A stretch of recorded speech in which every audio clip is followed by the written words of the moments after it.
Oh well.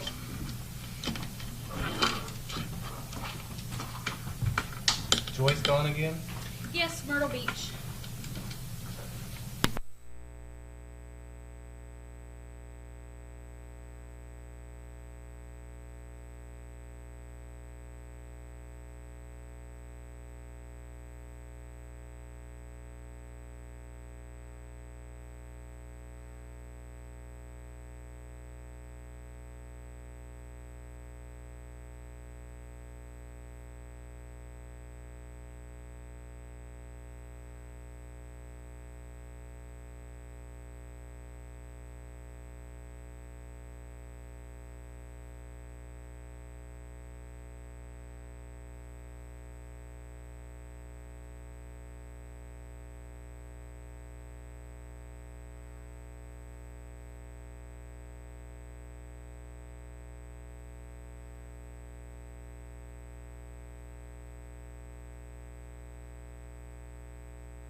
Yeah, we are. Okay. No, welcome. Okay, it's a little bit past 6 o'clock. That means time for our city council meeting as scheduled here on Tuesday, June the 27th. I'd ask that we would all rise, and I will lead us in an invocation.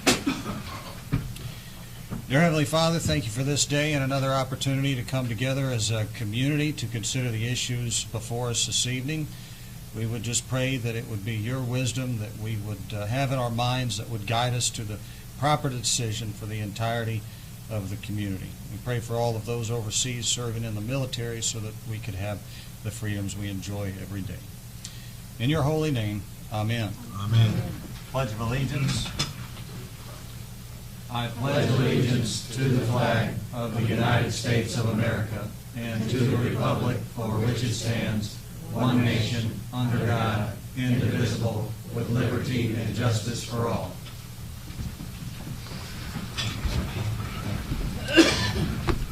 Deputy Clerk Ripley, would you please call the roll? Alderman Hughes. Yes. Alderman Curry Witcher.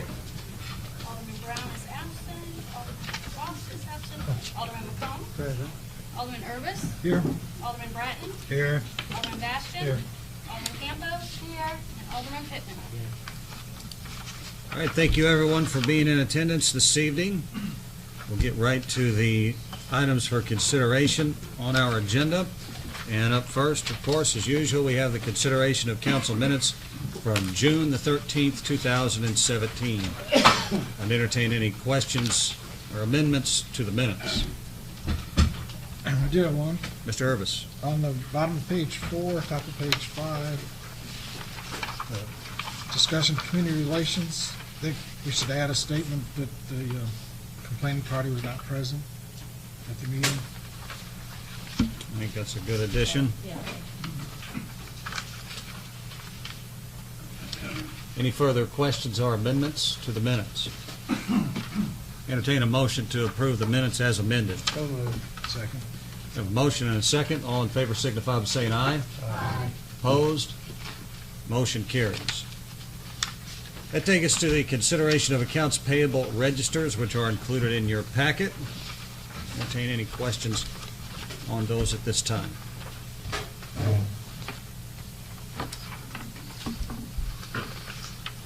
Seeing none, I'd entertain a motion to pay the bills. I so moved, Mr. Mayor. Second. Motion and a second. All in favor signify by saying aye. Aye. Opposed? Barb, did you have something? I had a question, and it's not about, if you'll notice the Humane Society, they've gone to a new fiscal as of July, and that has gone up yet a little bit more from what we usually take them up. And it seems as though that happens at least every year. There was a time, I think, that you and Tinker were perhaps, Chief, were working on perhaps talking with the St. Francis. They do have a veterinarian now that works with them. This is, I was mentioning this to the other alderman. Back in October, November, I met with Right Way, so actually. Okay. And Right Way is a no-kill shelter, but they were looking at the idea of opening a kill shelter as a second nonprofit. And, I went down, met with them, talked to them about it. The problem they were dealing with is philosophically, a lot of their donors do not want to donate to the kill shelter. They were going to make a separate 501c3.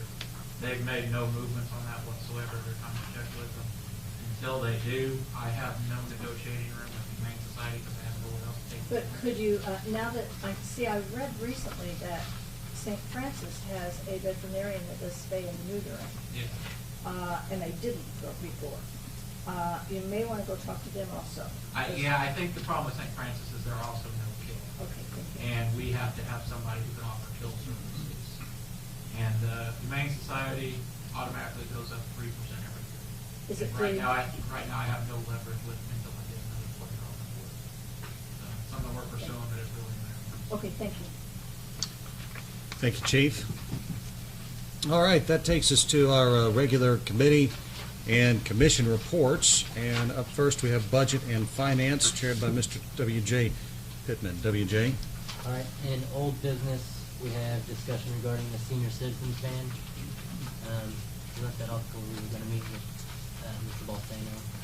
We haven't had a chance to do that yet, is that correct? Right. That's what I wrote in my notes in preparing. We still need to meet with Joe and, propose this situation with Jackson County Mass Transit. So certainly try to get that done between now and the next meeting. I would propose that, if we don't get it done by next meeting, we just take it off there until we do. Yeah. If we take it off, it ends up getting forgotten. Yeah, it Sometimes it's kind of nicer to leave it on there. It keeps it I'm all right at the with that. forefront. Well, we'll table it for now and then circle back around to that item at the next meeting and hopefully have a better, more detailed response. Under new, that's all for old business. Under new business, we have budget-related reports presented by Scott Evans. Thank you. Okay, in front of you is the sales tax report that we did every month. The sales home rule tax received in this month, after this month, was $262,000, up slightly from last year this time and about $30,000 higher than the previous month. The bill should be right on target to hit about that 3.1 million that we've been stuck on the last couple of years. So halfway through the year, we're still on target, so we should hit that 3.1. On page 2 is the income tax receipts. And as you can see, we voucher amount for this time was $55,245. Well, that's also up slightly from last year at this time, but previous month was a little bit down, so that can fluctuate wildly. It depends on how many dollars come in the door in Springfield in the form of income tax receipts. So, and they historically are always 2 months behind, so that's why you see the 106 and the 65 we haven't received yet, but they should come in short order. So that should be pretty close to where last year's number was too, I think, not something really drastic changes in the last 6 months. So that is, the next page is the general fund spending, well, spending and the revenue, but through the 5 months ended May 31st, the general fund spent $2,001,917, and for the same period we budgeted $2,058,000. So we're currently $56,000 under budget in spending through those 5 months. And looking down below that, our revenues we brought in are $1,934,000, and through this point, the average budget would be $2,067,000. So we're about $133,000 under on that. And I'm not terribly concerned about that because a lot of these taxes that would work their way into an average 12-month budget, we won't get until October or November. Like all the property taxes, we don't get any of those until October and November. So there's just a timing difference there. And so as you can see, there's the different departments and who's over and who's under through that time period.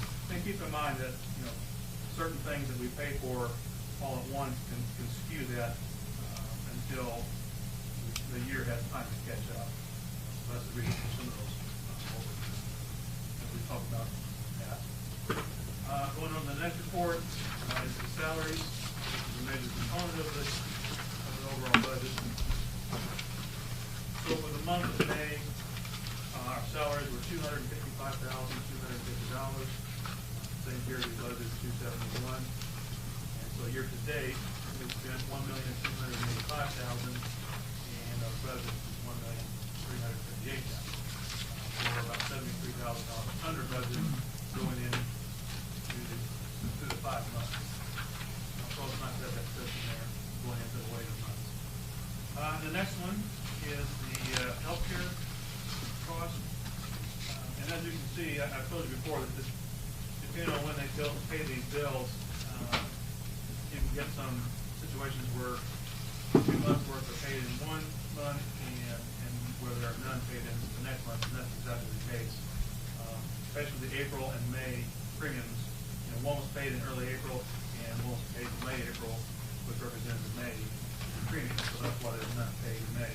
But through the 5 months, the total cost for the city for health care is $277,000 for the regular premiums, $28,000 for the retirees, and then you can see down below The reimbursements that come back in from the retirees are $26,000, so the net cost is $278,969 for these 5 months. Which I do project that we'll probably exceed budget on that because of the fact that we talked about in previous meetings, the huge increases that we were faced with, and especially the lesser of two evil choices that we had to make are still going to leave us a little short over on our budget. So anyway, that's the healthcare cost. And the last page is the running update of where the sewer plant cost is. So not much has changed since the last month I gave this to you. At this point, the total spending on the plant is $16,761,000, of which we have put in a bill for $2,384,000, and $14,377,000 is on the EPA loan, which you've already started paying back. As a matter of fact, we had our first payment of that due already in May and paid. So anyway, and then of course in the box is a breakdown of where those costs went to. So, any questions on those? Scott, overall, just the kind of big picture of the city's finances, I mean, are you generally comfortable with where we're at right now? Yeah. Certainly, we've been much worse. So I think all things being told, we're doing well considering that, Springfield is in such trouble. So many taxes that we do get, in some way depend on Springfield for that source. Considering that being the case, I think we're doing a lot better than they are. So. It's always good to set a low bar. It wouldn't have to be very much better. We have a budget. Yeah. The secret to success is low Come Monday, standards. there'll be Yeah, jump that's right. bombs. Yeah. Okay, do you hear a motion to adopt the report as presented? So moved. Second. All in favor? Aye. Opposed? WJ, I had these placed on the agenda. Do you want me to? Yeah, if you want to, I think I've talked to Brad. I think he's here. Absolutely. Jackson Growth Alliance. There's been this discussion over the last few years about the Jackson Growth Alliance, and we have a couple of folks here with us this evening, Brad Fager and Stephen Bost, who are affiliated with that organization.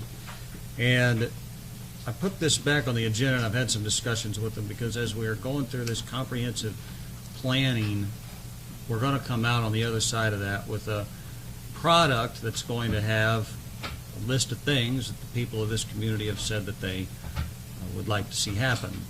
And I think one way for us to accomplish that, some of those things that I think are coming, beyond what our typical city staff can carry, would be to better engage them and consider funding them along with SIH and Jackson County and the other entities that have funded it. There are a couple of other items here for consideration tonight, but that's sort of just the framework for this being put on the agenda tonight and for our guests being here. And so at this time, I'll turn it over to Brad Fager. Brad, if you want to address the council about the most recent status of Jackson Growth Alliance and what's going on there, we'd appreciate it. Okay. Well, currently right now, Jackson Growth Alliance has been going through a transition. Jeff Doherty has actually resigned for retirement, and we're looking for the next new executive director. That's the biggest thing we're doing right now, pushing through, just going through the hiring process. With that, we're trying to figure out the agenda, what we're pushing for. Jackson Growth Alliance is the same thing. It's always been, it's represent Jackson County economically as a whole, since there's nothing else, no other entity doing it. Historically, it's always been financed and held up by 5 entities, which is City of Murphysboro, City of Carbondale, SIU, SI Airport, and then the Jackson County Board. So, one of the things, I don't know if, you know, what all you guys would like to hear about or thought about. I mean, we've got a large agenda of just always trying to push anything that's coming through. We don't know what we've been doing or what we've done in the past. All kinds of things. You know, some of the better things that we've done is we're been attached with is helping out SI Airport, Southern Illinois Airport, with the marijuana facility that went out there. Jeff was a big part of pushing that. Gavilon was another big project coming into Jackson County, and Jeff was a big thing pushing that and explaining the sales tax enterprise to people up in Trico Elementary School that go along with it. Trying to think, I always know what's in it for Murphysboro. You know, Gavilon is a big thing, and maybe you guys don't tie that in there, but at the point it affected Baker McGee. We got a project down there. A&W Plumbing from Murphysboro got a project down there. Samron Construction got a project down there. So that's a big deal. It did affect the county. That's just three that I know of. And there's countless other people down there working. So pretty big deal right there with Gavilon. Are you guys familiar with what that is? I am, but I don't know that everyone on the council is, so. So they're a big grain company, and they built large silos right on the river in Cora, I think, or close to Cora, and they're taking grain and buying it from farmers and then loading it directly on the boats, river boats. Okay. I'm not sure how much they spent overall. Initially, I was hearing $26 million for the entire project. It's now up and running and moving, so that's, I don't know how many people they employ, or I don't have any of the stats on that, but, so pretty big deal. You know, they're negotiating to get them to come down here and select Jackson County as part of it. It wasn't just, you know, just like everything else, Jackson Growth Alliance didn't do everything, but they're doing their part. Sure. Other things that we did last year, and we're trying to do more of, is business retention. It's not so much our focus going forward would be not so much bringing in people, but how to make the businesses that are already here expand. And business retention is what we're calling it. We met with Steel Firm last year, and we're going to try to do more businesses this year. Murphysboro, Carbondale, all over, and trying to see if there's ways to help and see if ideas come out of that. So that's what we've been doing. Other things, I don't know, associated with Murphysboro, the CEO program. You guys are familiar with that. It's a program that's been going on in every county where high school students are getting a different type of learning system. Basically, they go out of the school, they go to businesses for their class, and they're supposed to start up a business and actually sell the product at the end of the semester or the year. It's actually a whole year class. Jackson Growth Alliance was the one that saw that opportunity and set it all up. They don't run it, but we didn't want to take that on. We couldn't actually coordinate it, but we set up the board and everything, brought it in here. It's doing really well. Most of the students are from Murphysboro High School that have taken the biggest interest in it. They try to get about 20 students every year. And the idea is that, you know, set this up for the students so they come back to their hometown maybe with business idea, or just, you know, get some going, even if they're starting a lawnmower business or something like that. Sure. So, there's other things that maybe you know that he's helped you out with, and he called on me.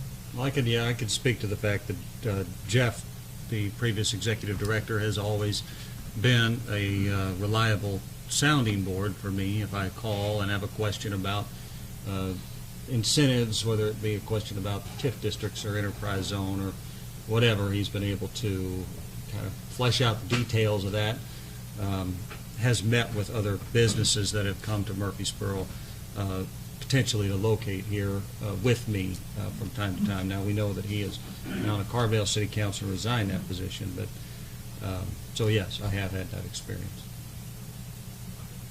One thing I want to say too is right now I've had to take over as chair.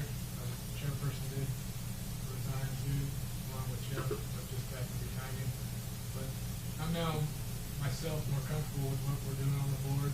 Steve Boss is also there for the meetings, and you know, with this new director that's coming in, it's going to be, I'm going to feel a lot more comfortable giving and pushing them in certain directions.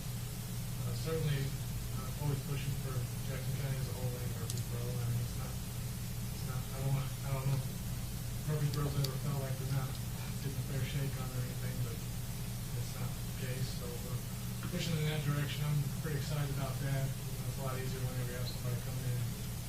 Whereas Jeff was there before I got there. I think another couple things, then I'll open it up to the council here, is that Mr. Voss, who's absent tonight, did express to me before the meeting that he was in support of financially supporting the organization. It was his hope that sort of in exchange for that support that we would see a director here at our council meetings as just a part of his regular monthly agenda, and that the city council would, be able to find a couple of potential grant opportunities and see if Jackson Growth Alliance couldn't help take the lead in, helping secure some monies in that way. And so with that, I'll open it up to council for questions. Mr. Mayor, can I say a couple things? Mr. Boss, sure, absolutely. Just point out a couple of things too. On that Gavilon facility, I think it's important to note that, first of all, anytime anybody's coming to relocate, they're going to assume that there's somebody in a position countywide to do that. So I think the expectation is that there is somebody that kind of speaks and represents the county. And so we can ignore that reality, or we can find somebody. In Jeff's case, that Gavilon grain facility was conditioned on getting an enterprise zone extended to the river. And without his expertise, to go in and explain to all the players, all the taxing bodies had to approve it, that never would have happened. So that was critical, as we mentioned. Thank you. Any other questions? Barb? Not recognized. All right. So you're, Mr. Fager, I assume you have a request. Yeah, so we're requesting $5,000 annual fee for contribution. That's what we had in the past from you guys. I'd like to just get back to that. Certainly, with what you're talking about, with what Herbie had said, I don't think, pushing for having the director make this some type of regular meeting for you guys and reporting can easily be done. And I think a big thing, you guys worked on this comprehensive plan. I think that's another thing that we may need from you guys is what do you want us to push for you along with this? Right. We will push towards that if it's getting involved with grants or something. It can definitely be a big, it can be a part of our agenda and pushing that and reporting to you guys on it. So. All right, Mr. Pittman. Is that director, is it like a full-time position? Is that, Yeah, well, I think it's explained, I think Jeff was probably 30 hours average, but it's kind of a schedule. with him gone, you guys would be, are you seeking somebody with somewhat similar expertise as he had as far as, the taxing districts and stuff, Or is that something that's gonna be gone with him being gone as director? Well, I think whoever does get back into it will have to learn that if they don't know everything about it. We're not sure, with the people, we're just now setting up interviews. We got some good people to interview that have some experience with economic development. And we're not necessarily just gonna go, Jeff had a special experience with what he was doing and with all of his history, being a city manager at Carbondale. He already had a lot of contacts and he didn't have to learn anything. But these new people, we might, depending on who we have, we might go with a younger person with a more motivated background or marketing background, fundraising. We got to strengthen our financial place right now because we're having trouble with SIU wasn't able to do anything without the budget being passed. Murphysboro backed out a couple of years ago, and the city of Carbondale is now backed out consequently, all in that. So now we're getting hurt, but we did have some other good things come up, and it's keeping us going. We did get into the sales tax enterprise zone. Every time that is used, there's a small fee in there that goes towards Jackson Growth Alliance. So we really need to get to a place where we have something to work with to actually market the county and help everybody. And right now we're still doing this. Any other questions? Mr. Urbis. I I guess to follow up, have you had discussions with Carbondale about continuing funding? I haven't, yet, I am representing you guys from Murphysboro, and I wanted to first talk to you guys, get you guys on board, and that'll be the next thing I'm gonna do as soon as I hear that you guys approve it, because I think that's why they backed out. Other questions, thoughts? Mr. McCall? Well, are you wanting that type of money right now, or it's not in our budget? So if you're wanting it now, we're on a tight budget the way it is. There is no way we can do it at this time. The time to bring it back up would be budget time to put it in the budget for next year if we do it. I mean, we're not hiring an extra guy for the street department, and they're behind, and we're just in a real tight budget at this time. I don't see any way that we can dig up $5,000 right now at this time. Well, the budget officer just said we were $56,000 under budget for the year. Yeah. So I'd say that we got, when the year's over, see how much we are. and we're getting ready to hire a person for 1,000 hours in Public Works to help offset that. If the you know, annual budget concern. is requested is $5,000, I mean, would that be all right to be prorated for the, for this part of the year if we're starting? It's certainly a council decision. We could make that type of amendment if that's the type of motion that someone wanted to make. Yeah. I mean, I'm sure that isn't what the Growth Alliance would prefer, but In the past, we always brought this up at budget time and voted to either do it or not do it, and I think for the last 2 years is about right, isn't it? We haven't done it? 2 That's- years now. Yeah. well, and I just, again, I think this is the time that to consider it, one, because they asked, and two, because of the situation with the comprehensive planning. Mr. Bratton? I'm not totally against it, and I've talked to Brad when I was on budget and finance, and at that time,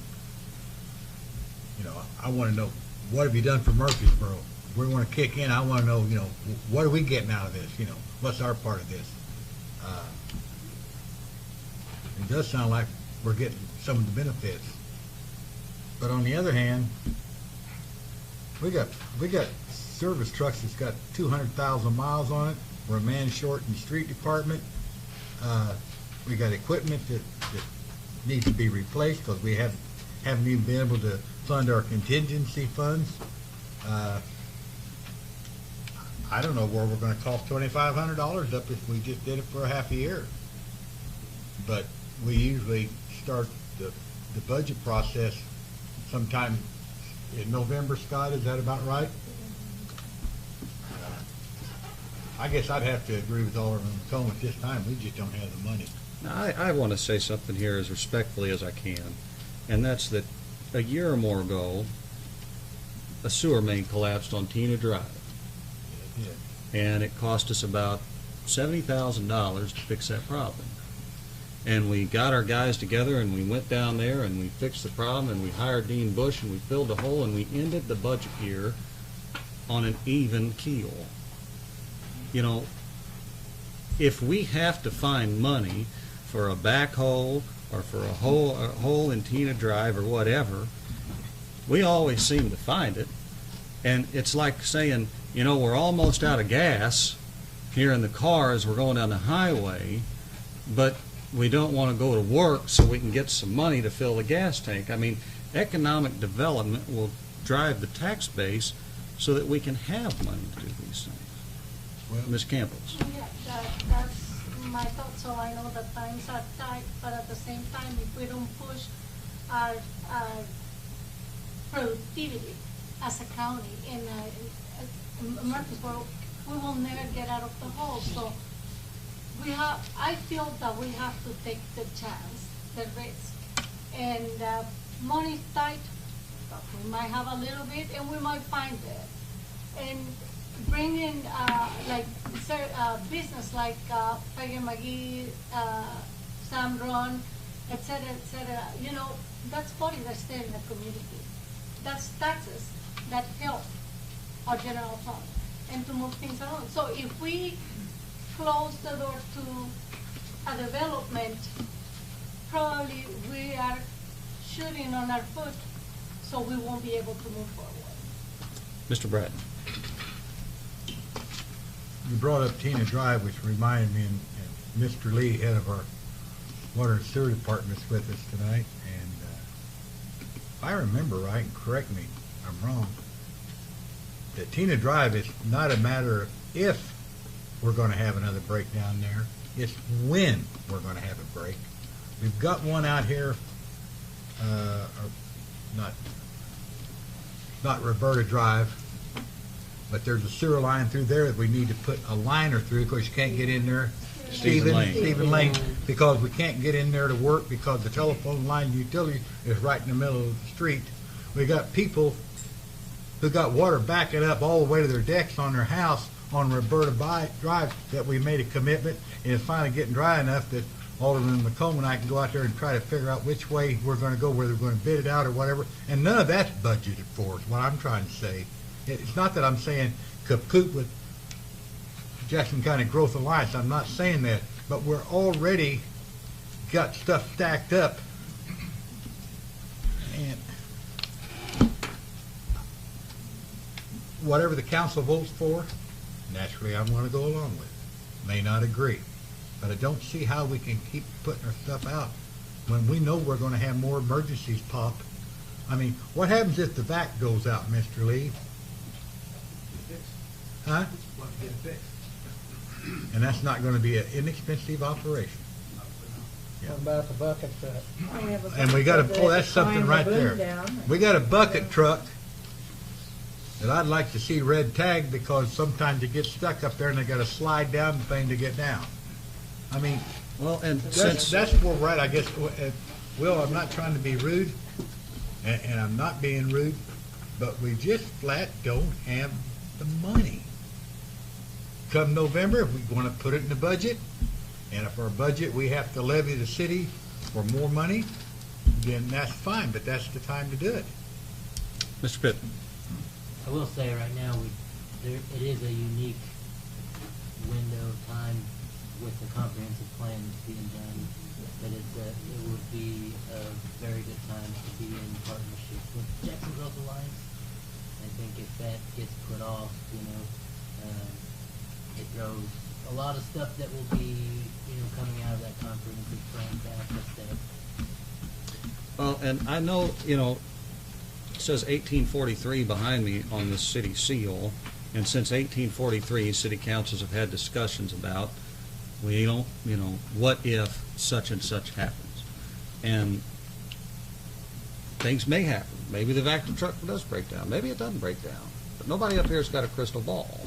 But what I do know is that we want jobs and we want growth and we want these things to happen. And, I've got on here also part-time grant writer. I feel the need to sort of consider these things so that we can have an agency, a formal agency, to help us grow. And this is really the cheapest option before us. You're not going to surely hire somebody for $5,000 to, do economic development work for the city. So I know I talked to you before the meeting, Danny, about last meeting was 3.5 hours long. Yeah. Could I make a quick suggestion? Let's put it back on the agenda for next week and take a couple of weeks to think about this and see what we're going to do, see what we think. Because sometimes I may be negative on one thing, and after I roll it around a little bit for a few days or whatever, it turns positive. And it's been reversed of that too. But I just... Well, Yes, sir. and could you guys kind of show us what you have done for the city over the last 10 years? I mean, Yeah, before the next meeting, just it's kind a of general, some of the things that they've helped the city do. That was our problem before too. They couldn't show us, they could show a lot what they done for Cartondale in the area over there, but they wasn't showing anything they done for in the city limits of Murphysboro.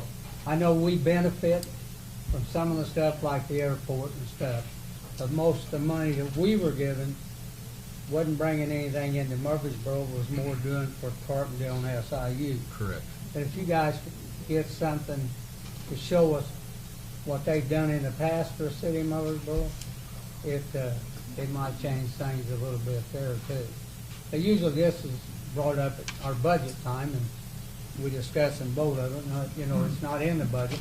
But if you could do that for our next meeting, that would probably help too. I can try. Well, I I'm mean- a little bit harder time right now because we actually don't have an Yeah. executive director. So I did try to go back and find some stuff, and we tried to, I was trying to find anything like that that I could give you. I did have some stuff in those older years, and I just didn't want to bring the time from it back. Just that way we can give it to each alderman and kind of look at it. Any other questions? Chance, do you have anything you want to add? No, I was just thinking, well, I guess, yes. It's gonna be a couple years back anyway if we haven't participated in the past few years. So we probably just need to not look at how long ago it was since we haven't for the past couple years anyway, so.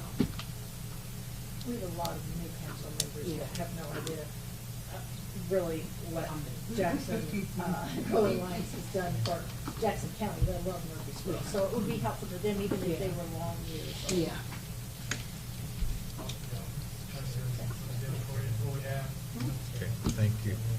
Anything further? Mr. I'm in Bastian? support of it, and I guess I understand what the aldermen are saying, that we're on a tight budget, but I think I don't think they need to go back 10 years and tell us what they did 10 years ago. Who cares? It's a new time, we need to move forward. Well, the only thing I say, I'm in Mike, is support they of can it. show me something they done for our citizens' money in the last few years, that's fine. Before, they couldn't do that. Right. So what I they have remember brought that. in the city limits, we're spending taxpayers' money inside the city, not out of the county anywhere else. So we didn't know what's gonna be, help the citizens in town. Right. That was the only thing I was getting at, and maybe I missed something along the way, you guys. I've been here 12 years, and that's why we dropped out of it before. We couldn't figure out any of our money was we're paying taxpayers' money inside the city of Murphysboro, and they couldn't show us where it benefited inside the city of Murphysboro. They could show where it benefited in the county, Carbondale, the airport, but inside the city limits is whose money we're spending, and they couldn't show us any results for the money we were paying, and that's what I'm after. That's who we answer to, the citizens, not in the county, but inside the city of Murphysboro, and that's the only thing I'm looking out for. Mr. Pippin? I do think part of that's gonna be hard to equate to an actual dollar benefit of what we're getting, like you said, it provided jobs to Murphysboro companies that were out there that's, income that's coming in to people that live within the city that they're then, in turn spending in the city, and, it's revenue, whether it's countywide or not, ultimately, that's an increase to the county revenue is going to increase, Yeah. all. I think you have to, and that was the point I was trying to make with Gavilan. I don't know that I can come up with the project, and I've been in and out 4 or 5 years with it. Really, the last 3, I think I've been switching parts on the board. I know you work hard on that, I do, I know that from just the word of mouth.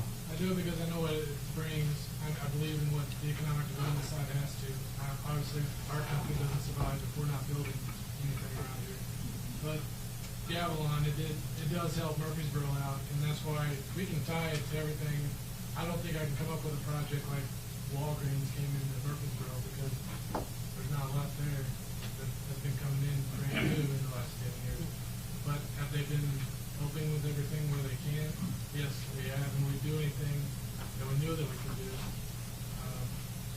Gavilan and IASA are the best examples I can come up with, because that's where something was coming into this county, and that affects everybody. The ones that work there, I don't know that, we don't go back and, I don't know if anybody's ever figured out how many people are working and where they're from. But if that made a difference, if somebody from Gavilan was working and lived in Murphysboro, that's a big deal to us, I think.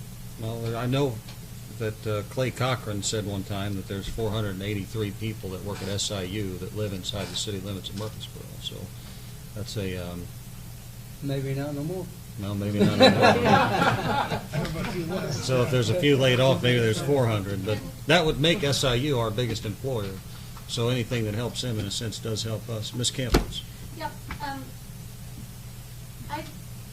I feel that we have been putting things, let's do the next meeting.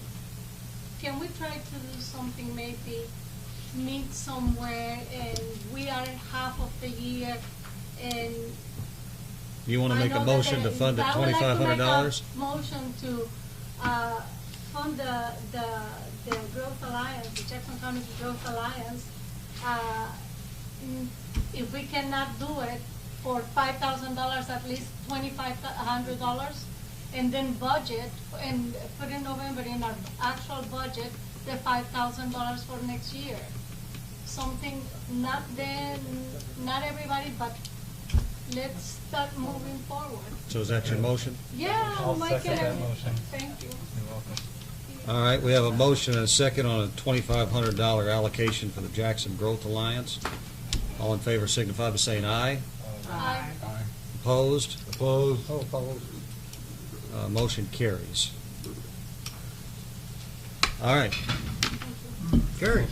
Thank you, Mr. Fager, and we'll consider that again when we get to budget time. Thank you. And we have a director, we will bring him here. Yes. All right. Was that for 2,500 or was that 5,000? 2,500. $2,500. Thank you. All right. I'm going to make this next one brief. I would like to, with the blessing of the council, continue pursuing information regarding the city hiring a part-time grant writer. So far, I have found that the city assessor employs one, and they brought in $1.2 million last year. They pay theirs about $20,000 a year.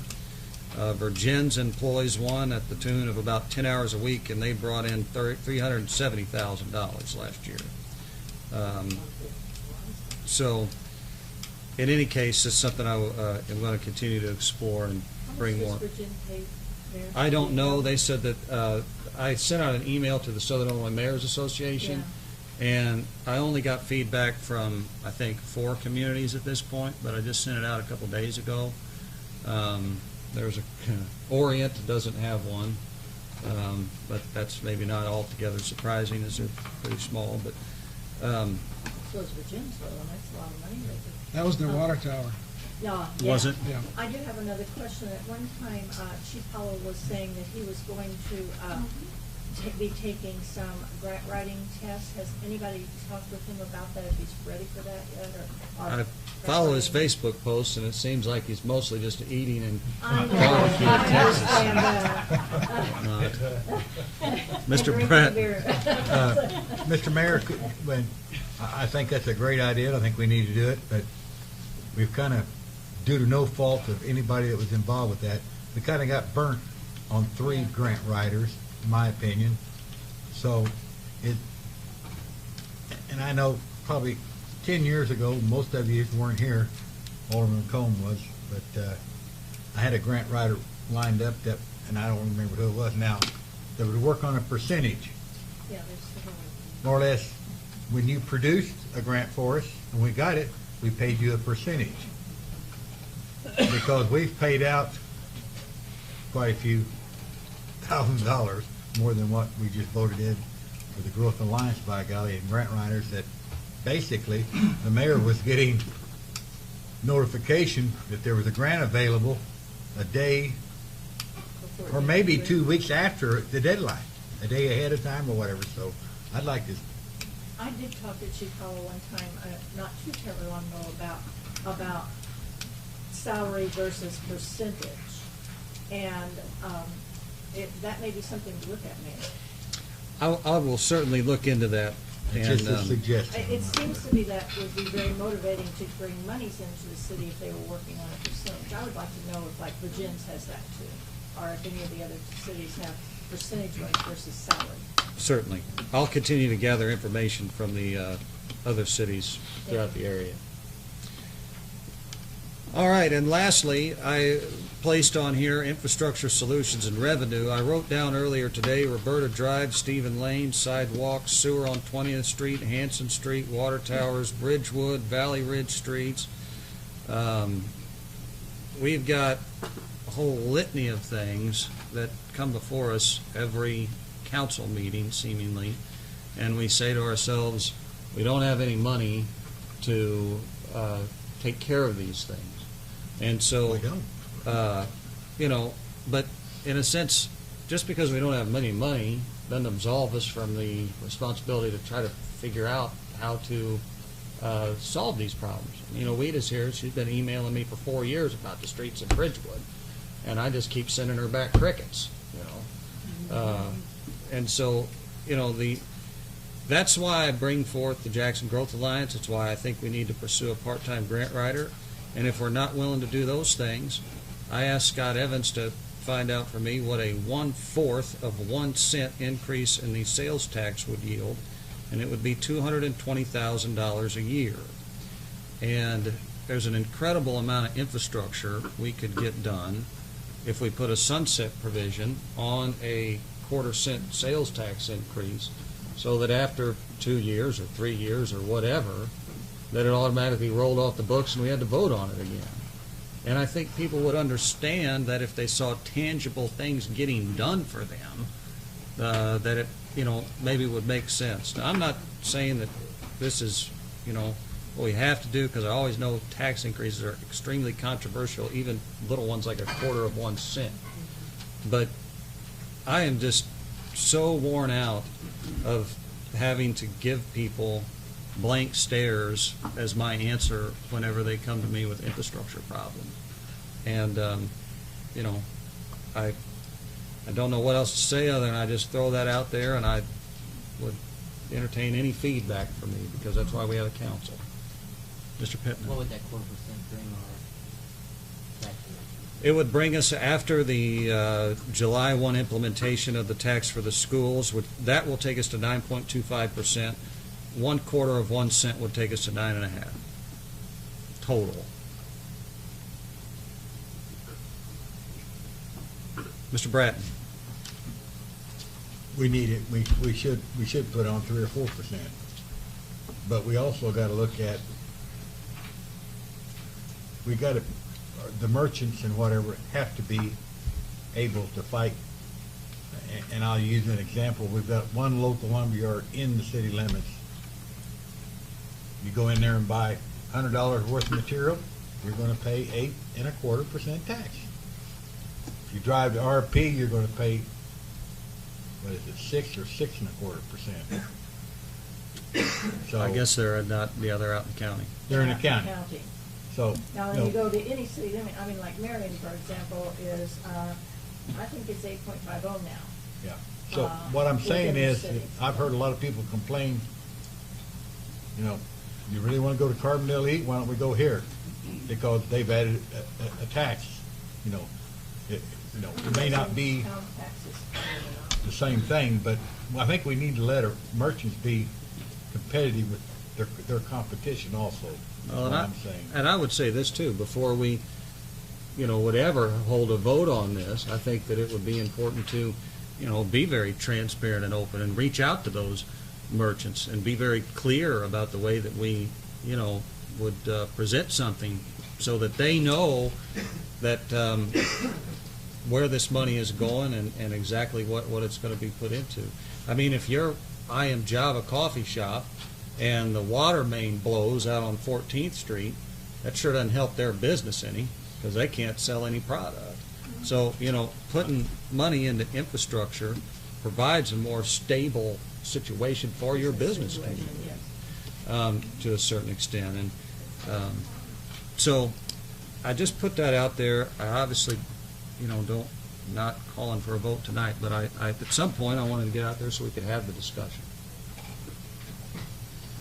Mr. Pittman. I think it's gonna be a hard sell to, vote, when we make a motion to vote on it, we do, but, I mean, the increase that's cut, is about to start, and it's bad timing if nothing else, to add that on there. I'd be a lot more in favor of seeing what a part-time grant writer could do for us before we raise the sales tax, and see if there's anything specific to infrastructure that they can find out there that, might create some dollars for that instead. Well, and that's kind of why I've presented these things in a package, because there are there are options here.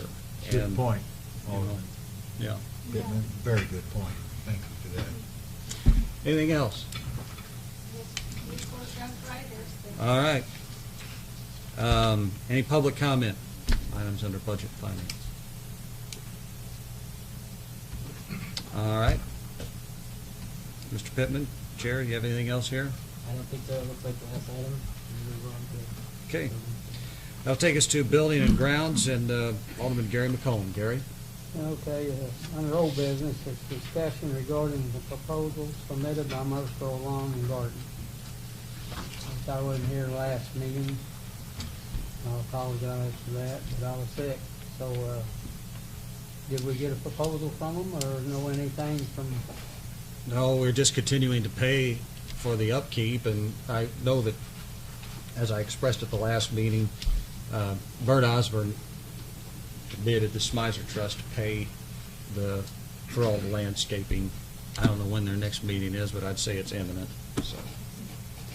So we just need to move that to the next? It's just an item that's hanging on the agenda, waiting on that Smizer money, as far as I understand it. I think they'll pay it. I hope so, because they put red mulch around down there, around the airplane, in front of the youth center, whatever that thing is. Drone or whatever. UFO.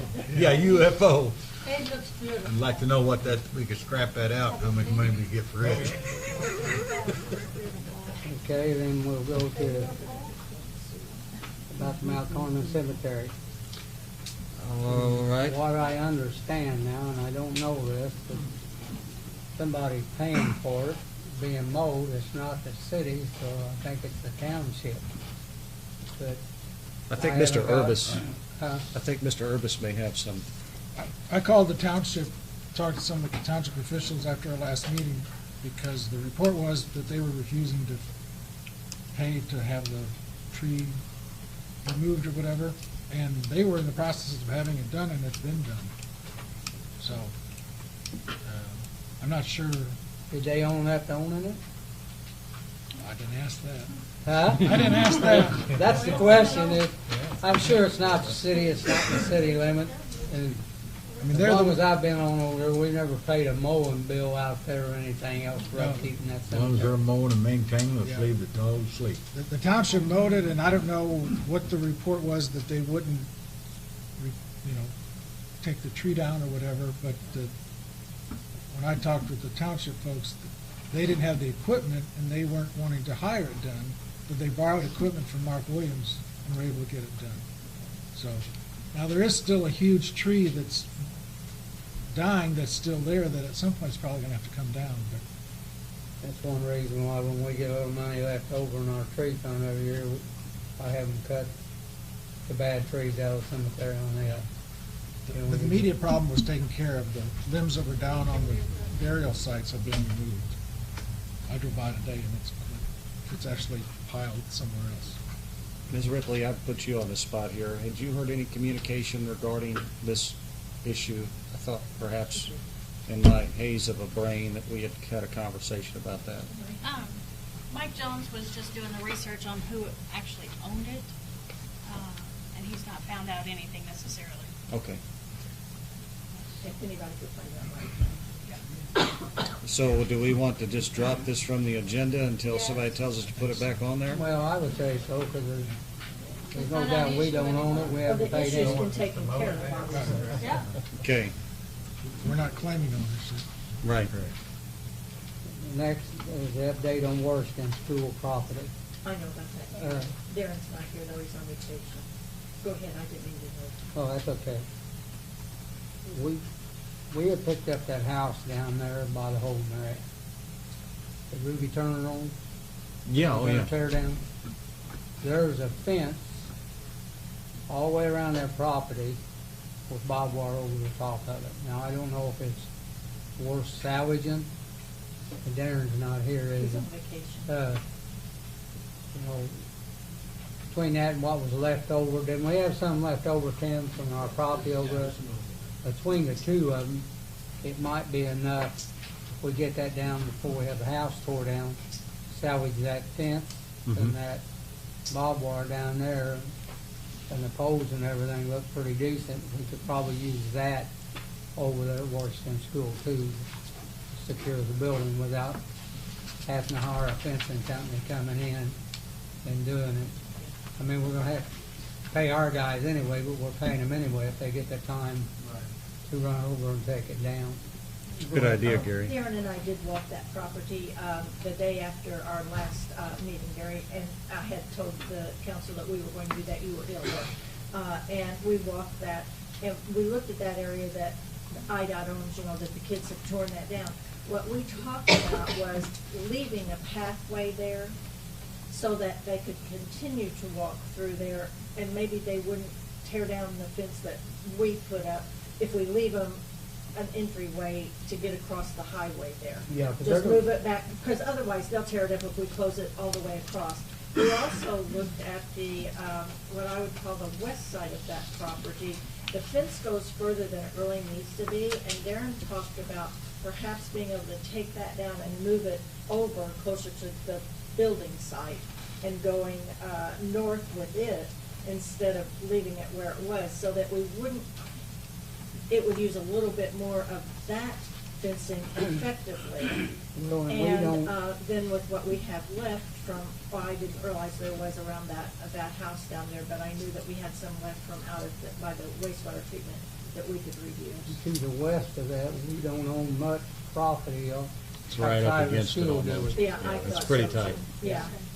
He also said, you know, with the overabundance of grass and such that he has right now, it's going to be hard, but that when he had an hour here or there, he'll send somebody down to start trying to work on little things of that. So, yeah, and I think that's a great idea to get that fence down before we tear down that house on Ridge. Thanks.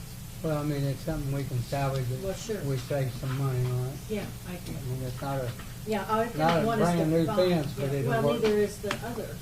it'll work for that. Yeah, exactly. Thank you. That's all I have about that property. Okay, does anybody else got anything on the Washington School property? Okay, under new business, it's opening the bids for the air conditioning system, the server room. Okay, looks like we have 3 bids.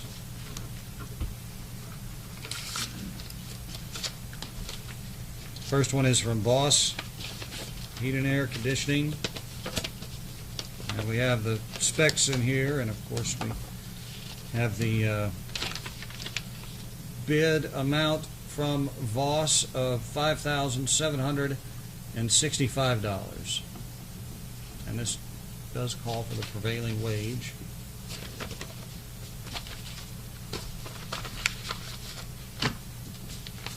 Who's that one from, Bill? This is from Crane Heating and Air Conditioning.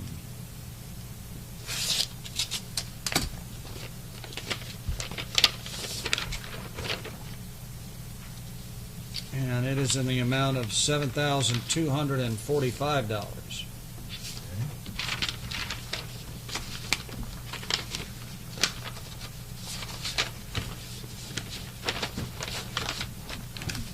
And the final one is from Heartland Mechanical Contractors.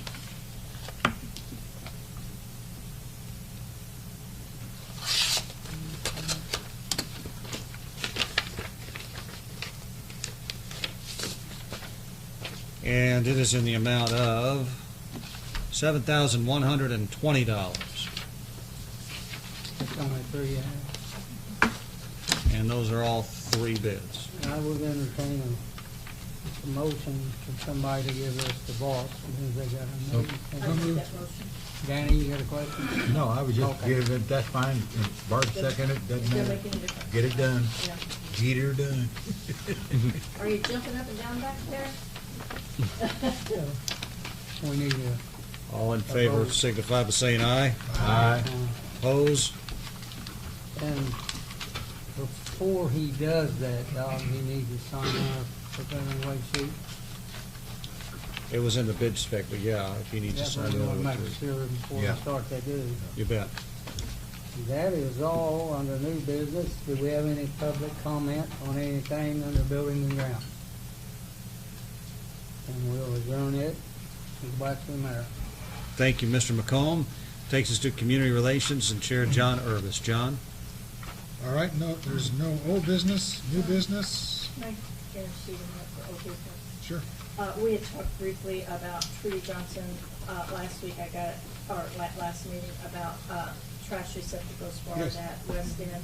I did talk to Darren. Barb, that is on, Oh, is it on something else? It's on the next page.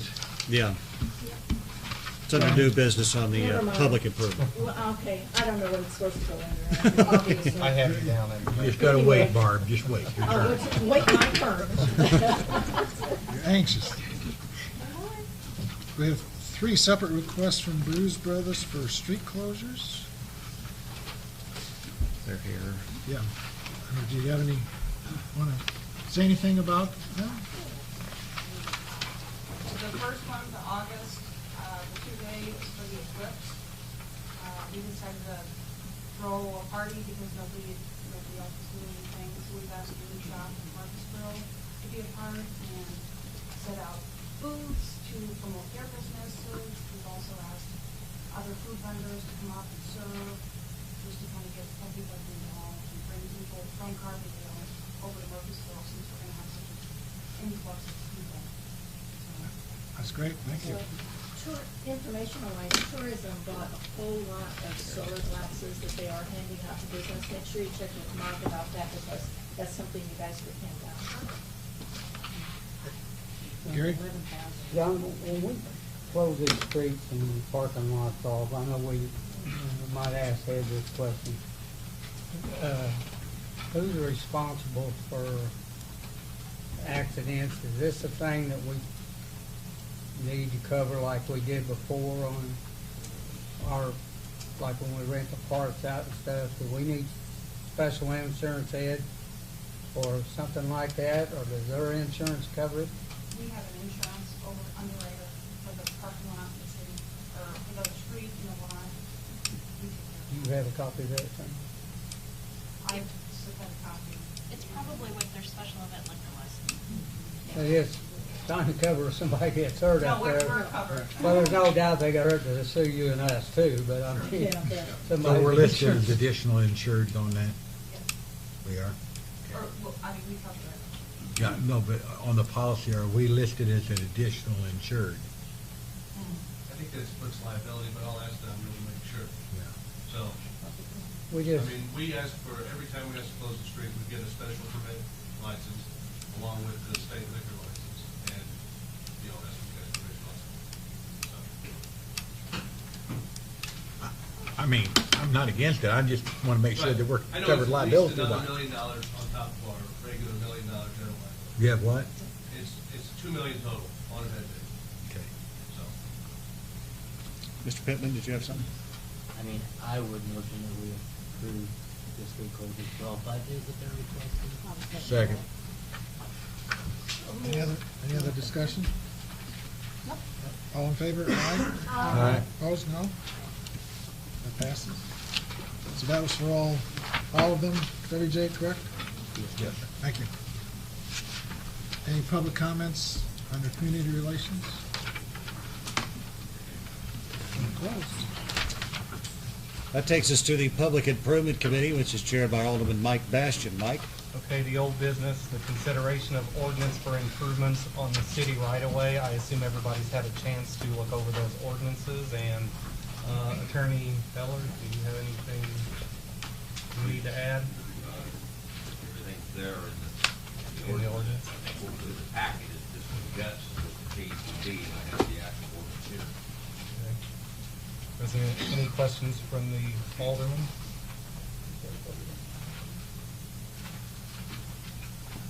I don't have anything. I guess then we need to go ahead, and do we have to take a roll call? Motion first. I don't know if this adoption of this ordinance would require a roll call or just a simple. We're basically changing we're amending our city code, so we should have a roll call. All right. You need a motion for that? Yes. I'll make a motion. Okay, we have a motion, we have a second. We need to take a roll call, I guess. Alderman Hughes? Yes. Alderman Curry Wickman? Yes. Alderman McComb? yes. Alderman Urban? Yes. Alderman Bratton? Yes. Alderman Bastian? Yes. Alderman Campos? Yes. And Alderman Pittman? Yes. Okay, motion carried. The next item is a review and consideration of the definition of a yard sale. It was discussed at the last meeting, and I guess everyone again has had the opportunity to review that ordinance. Actually, that is what I saw.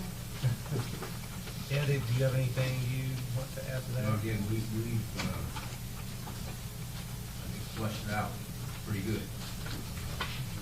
Richard did the drafting, we looked over together today, he's involved with the drafting. Does I any- need a motion. Move to Yeah. adopt it. I make a motion. Second.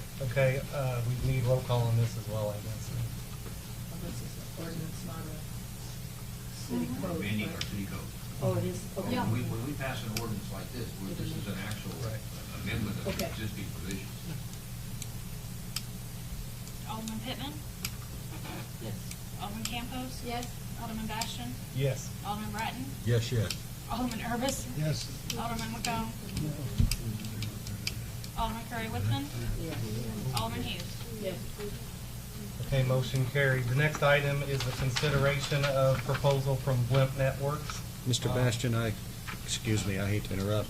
That's okay. If I could, just for a point of clarification on this yard sale amendment, I assume, since this discussion has come out of the sale at the corner of 17th and Walnut, that, we would, once this is signed and adopted officially into the ordinance, then he is going to be allowed to have 2 more of these sales before we would. No. It's only residential property. Okay, so he would not be, okay. So as the, I just want to think, we need to make sure that Eric gets some clarification, because I had that question in my mind. Correct. Because this does say 2 a year or whatever, but it's a good point. I forgot that it's just residential. Yeah. Okay. That's a good question. That's, Does this take effect? residential property, I think. And when does this take effect? No. It takes effect as soon as it's published, which is Don't think it is. published Huh? generally tomorrow. Okay. Well, shouldn't, Can I ask one point of clarification on the police side on this? Since in the code, they're supposed to register the yard sale with the police department, does the enforcement come down to code, or does it come down to us? I'm confused by that one a little Well, bit. if they're registered with the police, I'd say the police. Enforcement goes both places. So there's a code as well There's as not the an PD? exclusive jurisdiction on Okay, I just wanted to be clear on that one, because we mentioned Eric, So, is it joint or? Well, is it joint or is it exclusive? I'm a little. There's unclear on no, that. there's no exclusive jurisdiction between the code enforcement department and the police department on food. We know that the code enforcement department doesn't have certain police powers, Okay. but on something like this, code enforcement can issue tickets, Okay. police officers can issue tickets. Yeah, and I might add that I stopped in and talked to Eric last week because both of our antique stores uptown are putting stuff out next to the curb again. And I asked him for either he himself or our assistant code officer to go down and issue a ticket or get it moved back or whatever. So, and Eric's on vacation this week, so I don't know if that got accomplished or not. I'd like the record just to show that, in terms of the stuff on the sidewalk and in terms of the sale at 17th Street, I know it's why they make chocolate and vanilla ice cream. It just never has bothered me a bit. But, I understand why it does some, Don't bother me either. so.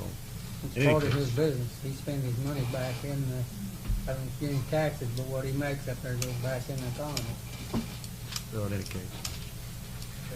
All right, Mr. Okay, Bass. the next item is a consideration of the proposal from Blimp Networks. We were all given a copy of the contractor review at the last meeting. I assume everyone has reviewed it. And I guess I'll open it up for questions. I know Alderman Bratton had several questions. Well, I just think there's one thing, I don't know that I'd be for a lease for 10 years. I don't know if that's standard or not. It may be a standard in the industry, and I'm probably going to look to the rest of the council and our legal on this. In here, it looks like that we're supposed to furnish you on the premises 110 volts electricity, and some of this language I don't quite understand. I might question, and it may be plenty enough for $1 million on the liability per occurrence. Whether that would be enough in today's world or not, I don't know that, but that's a question that I have. And then on addendum A,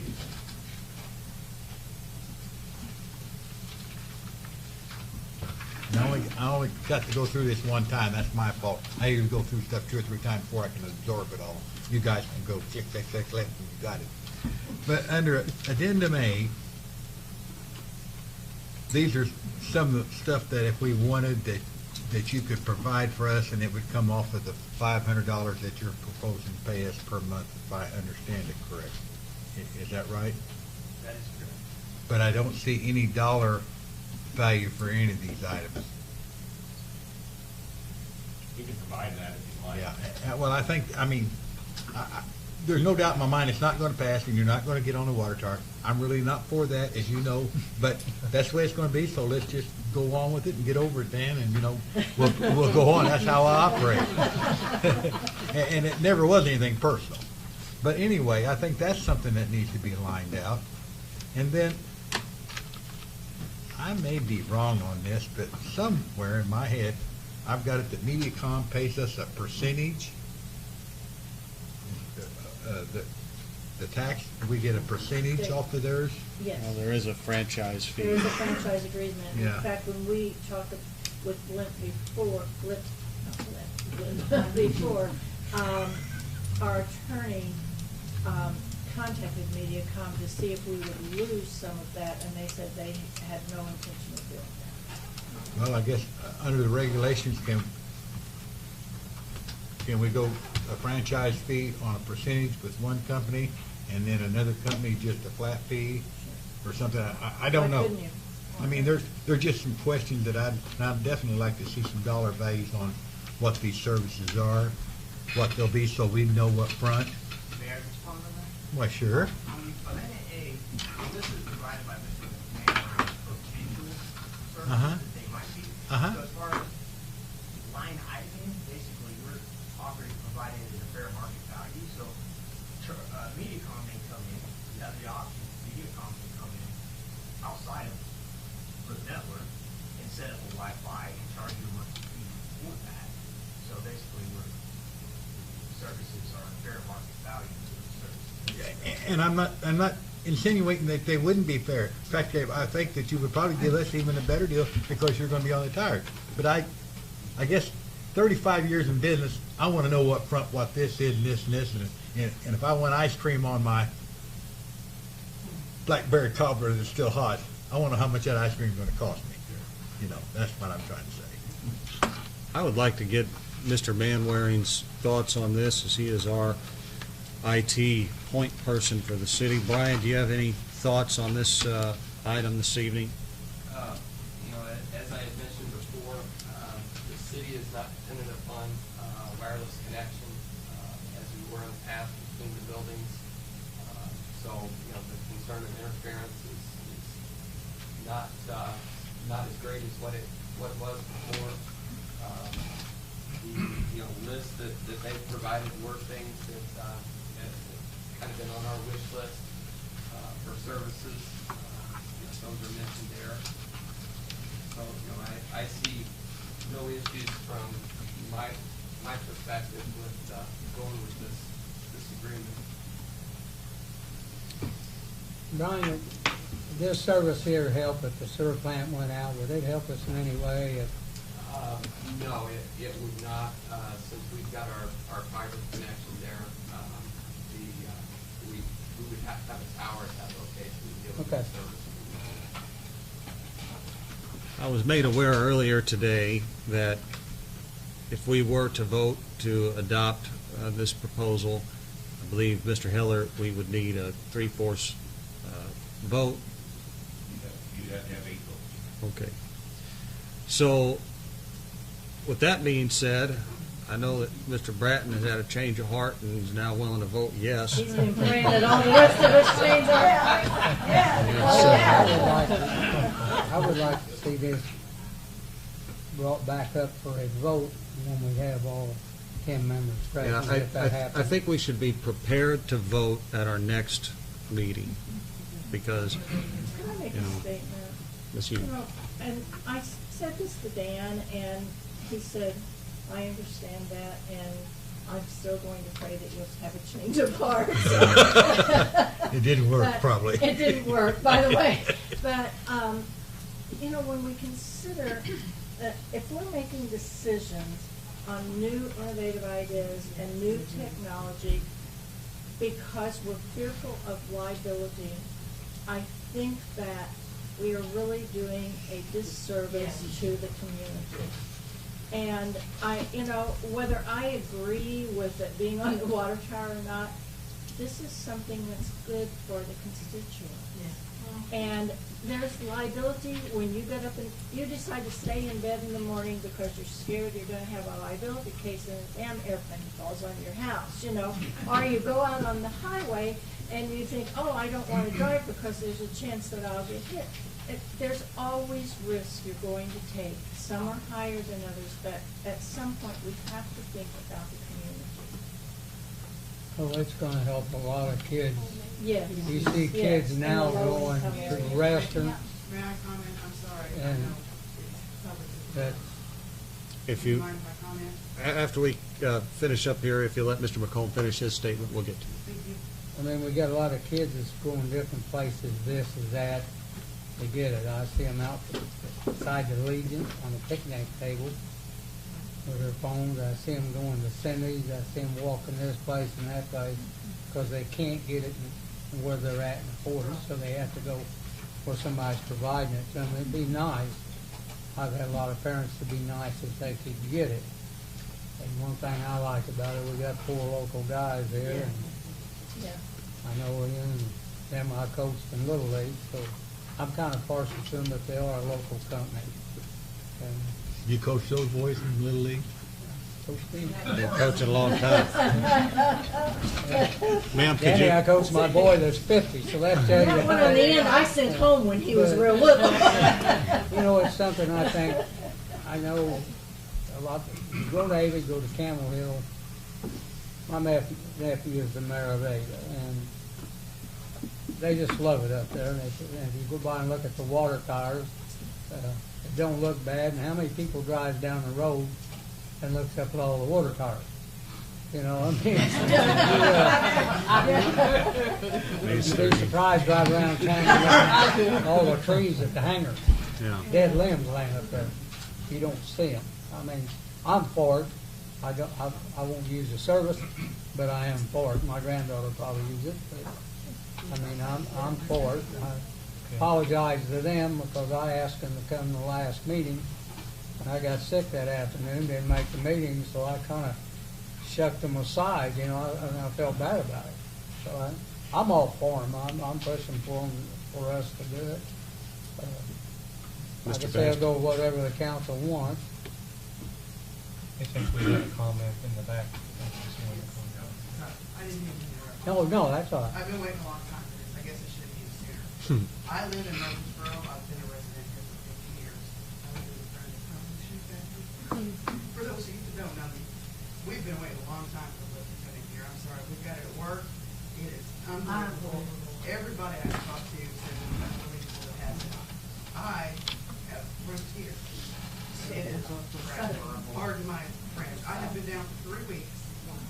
I have 2 boys, one at SIU, one at John A.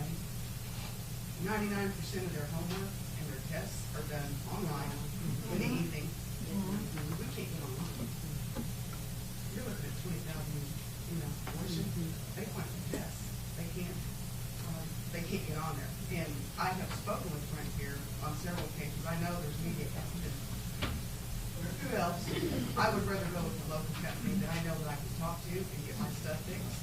No one that I have spoken to has said anything about having problems getting their things fixed on the rare occasions that they're down or hit by lightning or whatever. Exactly.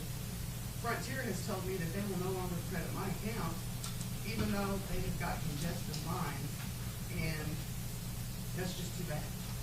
And they said, I will just have to deal with it and pay their $40 a month for crap. Right. So please, when you talk about this, consider your citizens here and what their families are going through. I'm sorry, I have been round and round with right here, and I'm so tired of waiting for somebody to come in that's good. Please let them come in here and fix our internet. Thank you. Thank you, ma'am. My frontier was out for 3 weeks, off and on. I had a private contractor come in and tell me that the speeds that they were selling me, I would never get, which I knew. The next time, if we went out 2 days later, they told me it was going to be 2 weeks before they could come out to see it. Now, the Frontier office is right down the street from my house. 2 weeks. I called at 8 o'clock at night and talked to Phil. Phil picked up the phone at 8 o'clock. I just wanted to know what their hours were. He says, you know, I know exactly where you live. I'll come over in the morning and check it out. By 10 o'clock in the morning, I had internet, and it's not been down since in the last 2 years. Good. Not once. They send out emails if they're going to be shutting a tower down to fix it, and it's usually in the middle of the night. Yes. But they send emails all the time. They're very communicative. They're local. I love it. I think it's wonderful. And I think if we don't do this, I think it's gonna hurt us. I apologize if my voice cracks a little bit, but kind of nervous myself here. So, one of the things that the council has to consider in all this is what's in it for Murphysboro. And obviously, we've attached things in the addendum to the agreement. That's kind of a grab bag of things the city may or may not be interested in. The city could opt to not go with any of those services, and we do have $6,000 a year in new revenue, which we're kind of might flip all the Brad and our side a little bit on this. I'll take the money. But what I'd like to point out is that on top of the things that we have in the proposal for the water towers, I mean, we've been a Murphysboro business for 8 years, and we have actually been investing into this town out of our own back pockets across that entire 8 years. So, I mean, we've sought out the park. There was no cost to the city. We wanted to put that service. Murphysboro Baseball. Several locally owned and operated businesses have Wi-Fi provided by us at either little to no cost for their patrons. We provide service for the Big Muddy Brew Fest for Friends of Murphysboro every year. This past year, we provided Wi-Fi free for Chamber of Commerce at Apple Fest. So, I mean, we've been investing into Murphysboro long before, asking for access to water towers.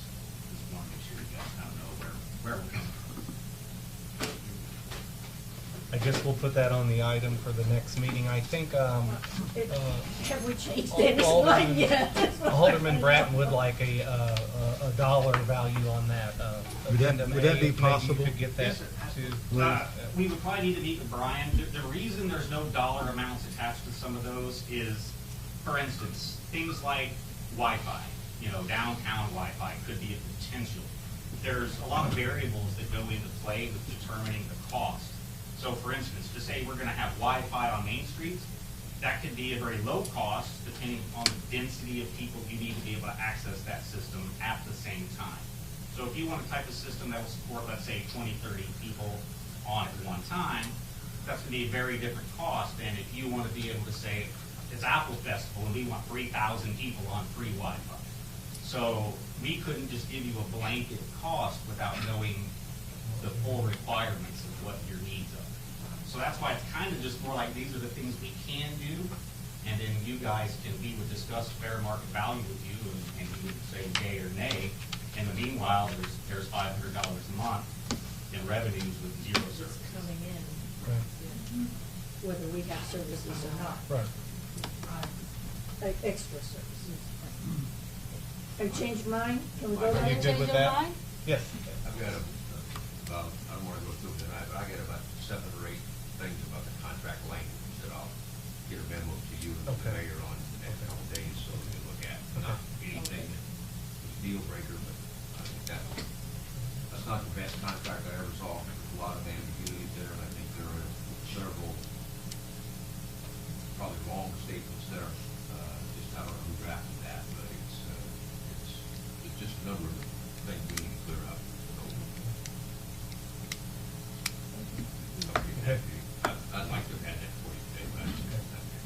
Okay. Is there any more questions about Bloomfield this evening? Okay, the next item on the agenda is the review of the pricing for the new trash receptacles, and I believe Alderman Hughes Yes. has some I'm in the right information for spot us. now. Yes, you are. Okay. Trudy Johnson had contacted me about some trash receptacles. I brought this to council last meeting on the west end of. Thank you, gentlemen. East end of the Walnut Street. Thanks, you guys. Thank you. Darren and I have, and Sandra has helped me with some catalogs and such, done some research on cost. There's varying ones too.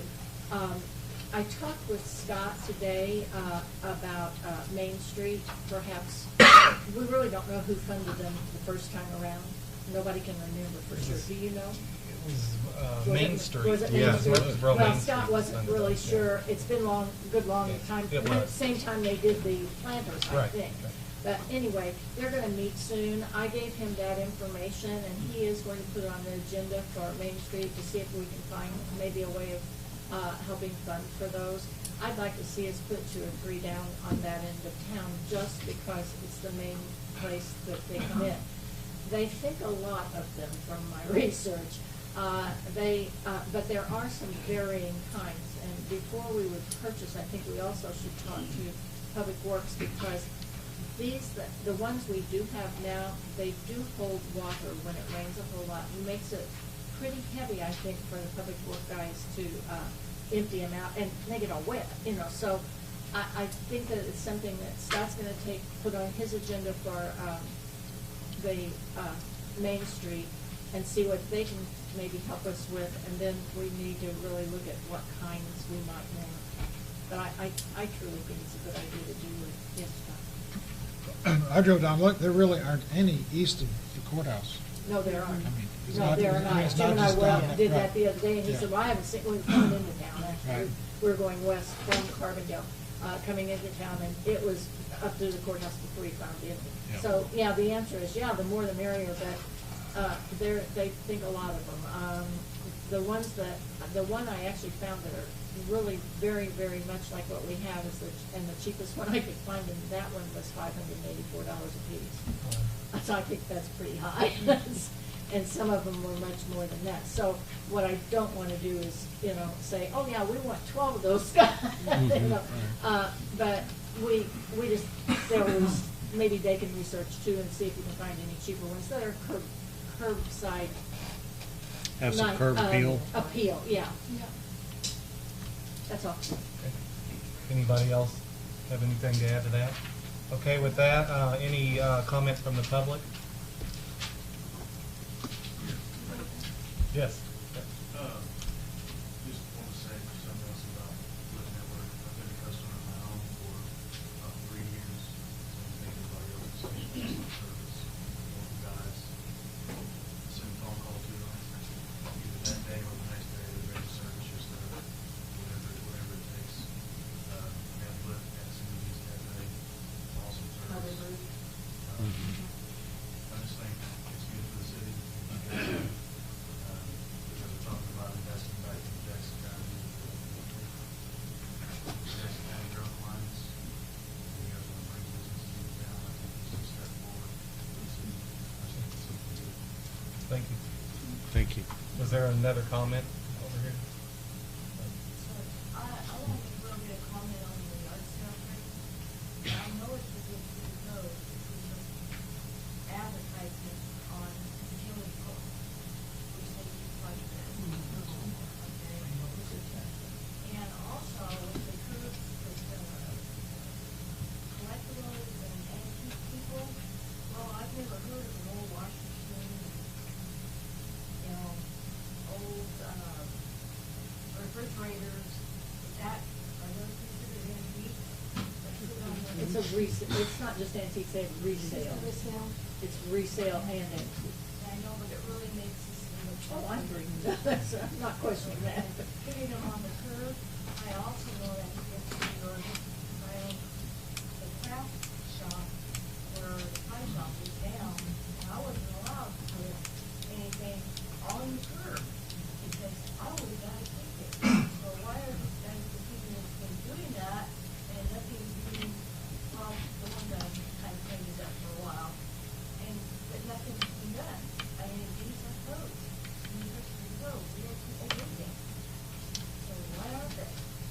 Well, we did amend sometime back to allow for the product to be placed out as long as it was up against the building. Up to 30 inches. Up to, I think. 30 inches. Yeah, out. So it's been a persistent issue, to say the least. Also, the mattresses, I read up on the guy that's selling the mattresses, he can give them away, but you can't sell them. It's against state law, and he's selling them. So, there you go. Okay. Thank you very much, Kathy. Thank you. That is all that is on the agenda for public improvement. All right, that takes us to Public Works, chaired by Mr. Dan Bratt. Okay, under old business, I'm gonna turn this over to Mr. Sheffer. Update of the Osborne Street extension.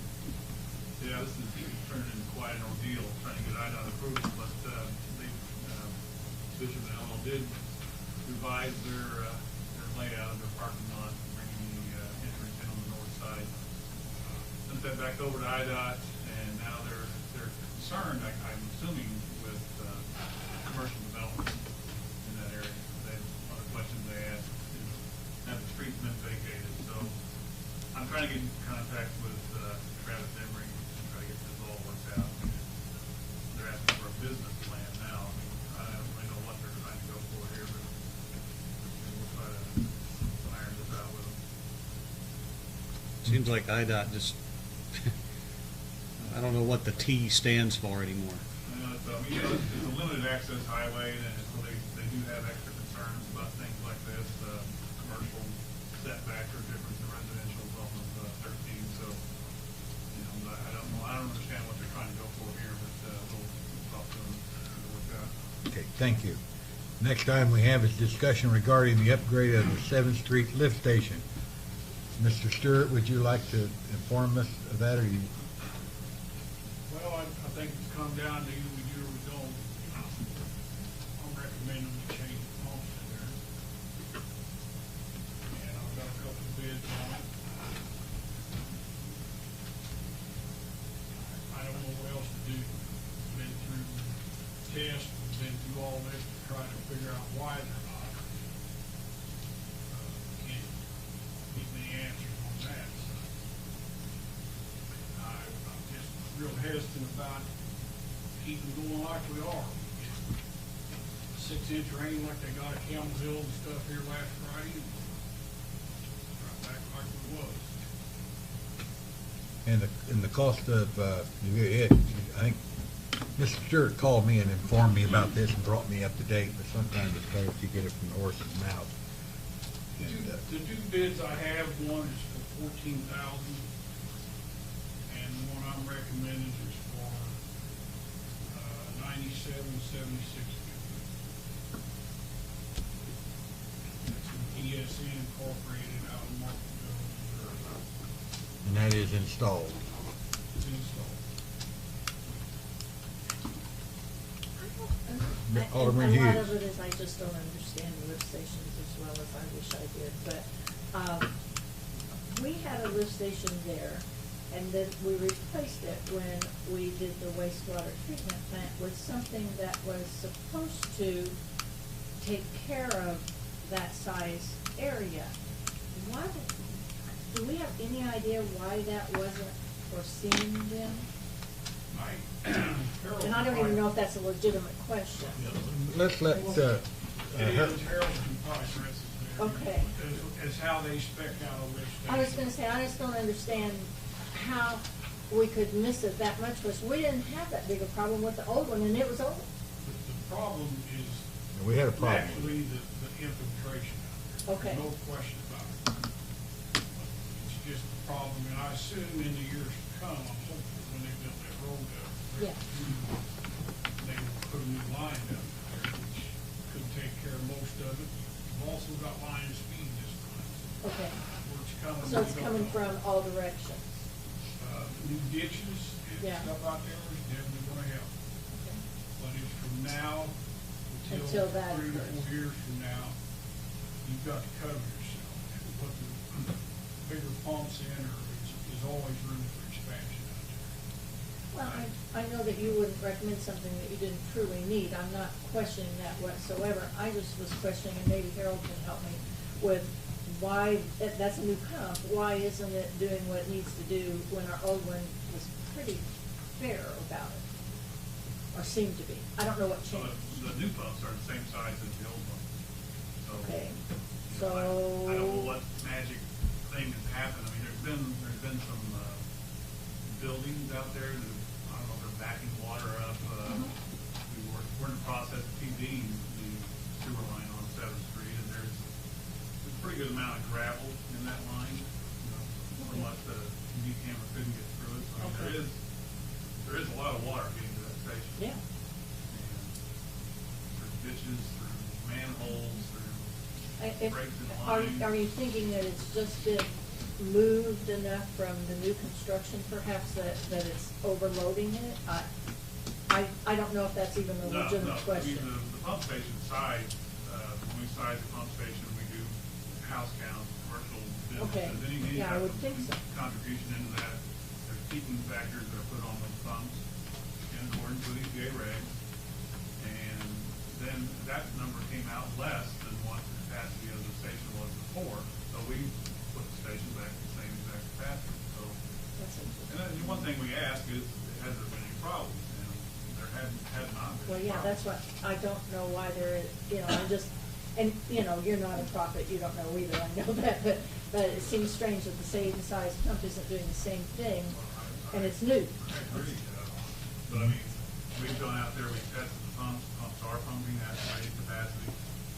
So, that's, I don't think that's an issue. There was a question about the possibility of an airlock in the line. Yeah. But again, the pumps are pumping at the rated capacity. So, I think there is the ABS, head maintenance rep is going to be in town Thursday. I mean, we know Jim wants bigger pumps, and that's fine. He's the one that has to deal with that on a daily basis. Well, yeah, he has daily basis. I think we're still trying to figure out, we are gonna have them look at it first, and see if they can add anything. Could I ask a question? I'd just like to know if anybody knows the amount we put on that, in that, pump when we replaced it. I don't remember I can't what that remember what was it was. exactly. But I know, we did a lot of work out there on that lift station, I know that, because, well, that lift station affects my home. And that's not the reason we did it. It affects a lot of people's homes Oh, out there's a there. lot of pumps out there, yeah. And a lot of basements and whatever. And, It's seeming like it's Yeah. moving faster, that it's moving more farther south. Just from where it was, because we were blocked off in front of my house. yeah, well, And that's yeah. never, somebody said that's Yeah. never happened there. I Of course, guess, you don't have 15 inches. I guess after Thursday, maybe we'll know a little bit more, but, I kinda wonder, cause I went over those lift stations and checked with Mr. Stewart, make sure everything was put in like it's supposed to be, and corresponded with, Mr. Sheffer various times and whatever, and everything was fine, but I guess, when you did that calculation, I'm sure you took into consideration that all the infiltration into the lines also. Well, that's what the peaking factor is for. Yeah, okay. Typically that runs anywhere from 3.8 to 4.5 times calculated flow rate. So, yeah, it was basically my understanding when we got these lift stations upgraded and fixed and repaired, and not just there, but the other 4, I think it was, that we were gonna be in good shape and we weren't gonna have any more problems with the lift stations. And there was definitely a problem, and like Mr. Stewart just spoke, if we'd have got the 6 inches of rain that Campbell Hill was done, we'd have had a lot of water in a lot of basements and yards and roads and everything else, so. And I'm perfectly willing, I want to, but I'm perfectly willing to wait till after Thursday, but I don't know what they're gonna find. I mean, from what I've been told by the contractor that was in, is basically when 2 pumps are running, they're not pumping what they're supposed to be. So my question is why? We went through 3 or 4 drawdowns, testing, and we still got some problems. next council meeting, we can do that. I'm just, Pray for no rain. you gotta understand, on these pumps, it's, on one set of pumps, it's a 6 to 8 week time given. On these that I'm proposing, it's about 3 weeks. Jim, can I ask Puts us another month down the road, but what, so if we buy the pumps for $9,700, and those would replace the pumps that are in the lift station currently, yes, what can we get out of the pumps when we pull them out of there? I assume they have some value. well, they would, I'd be glad to look into that. I don't know,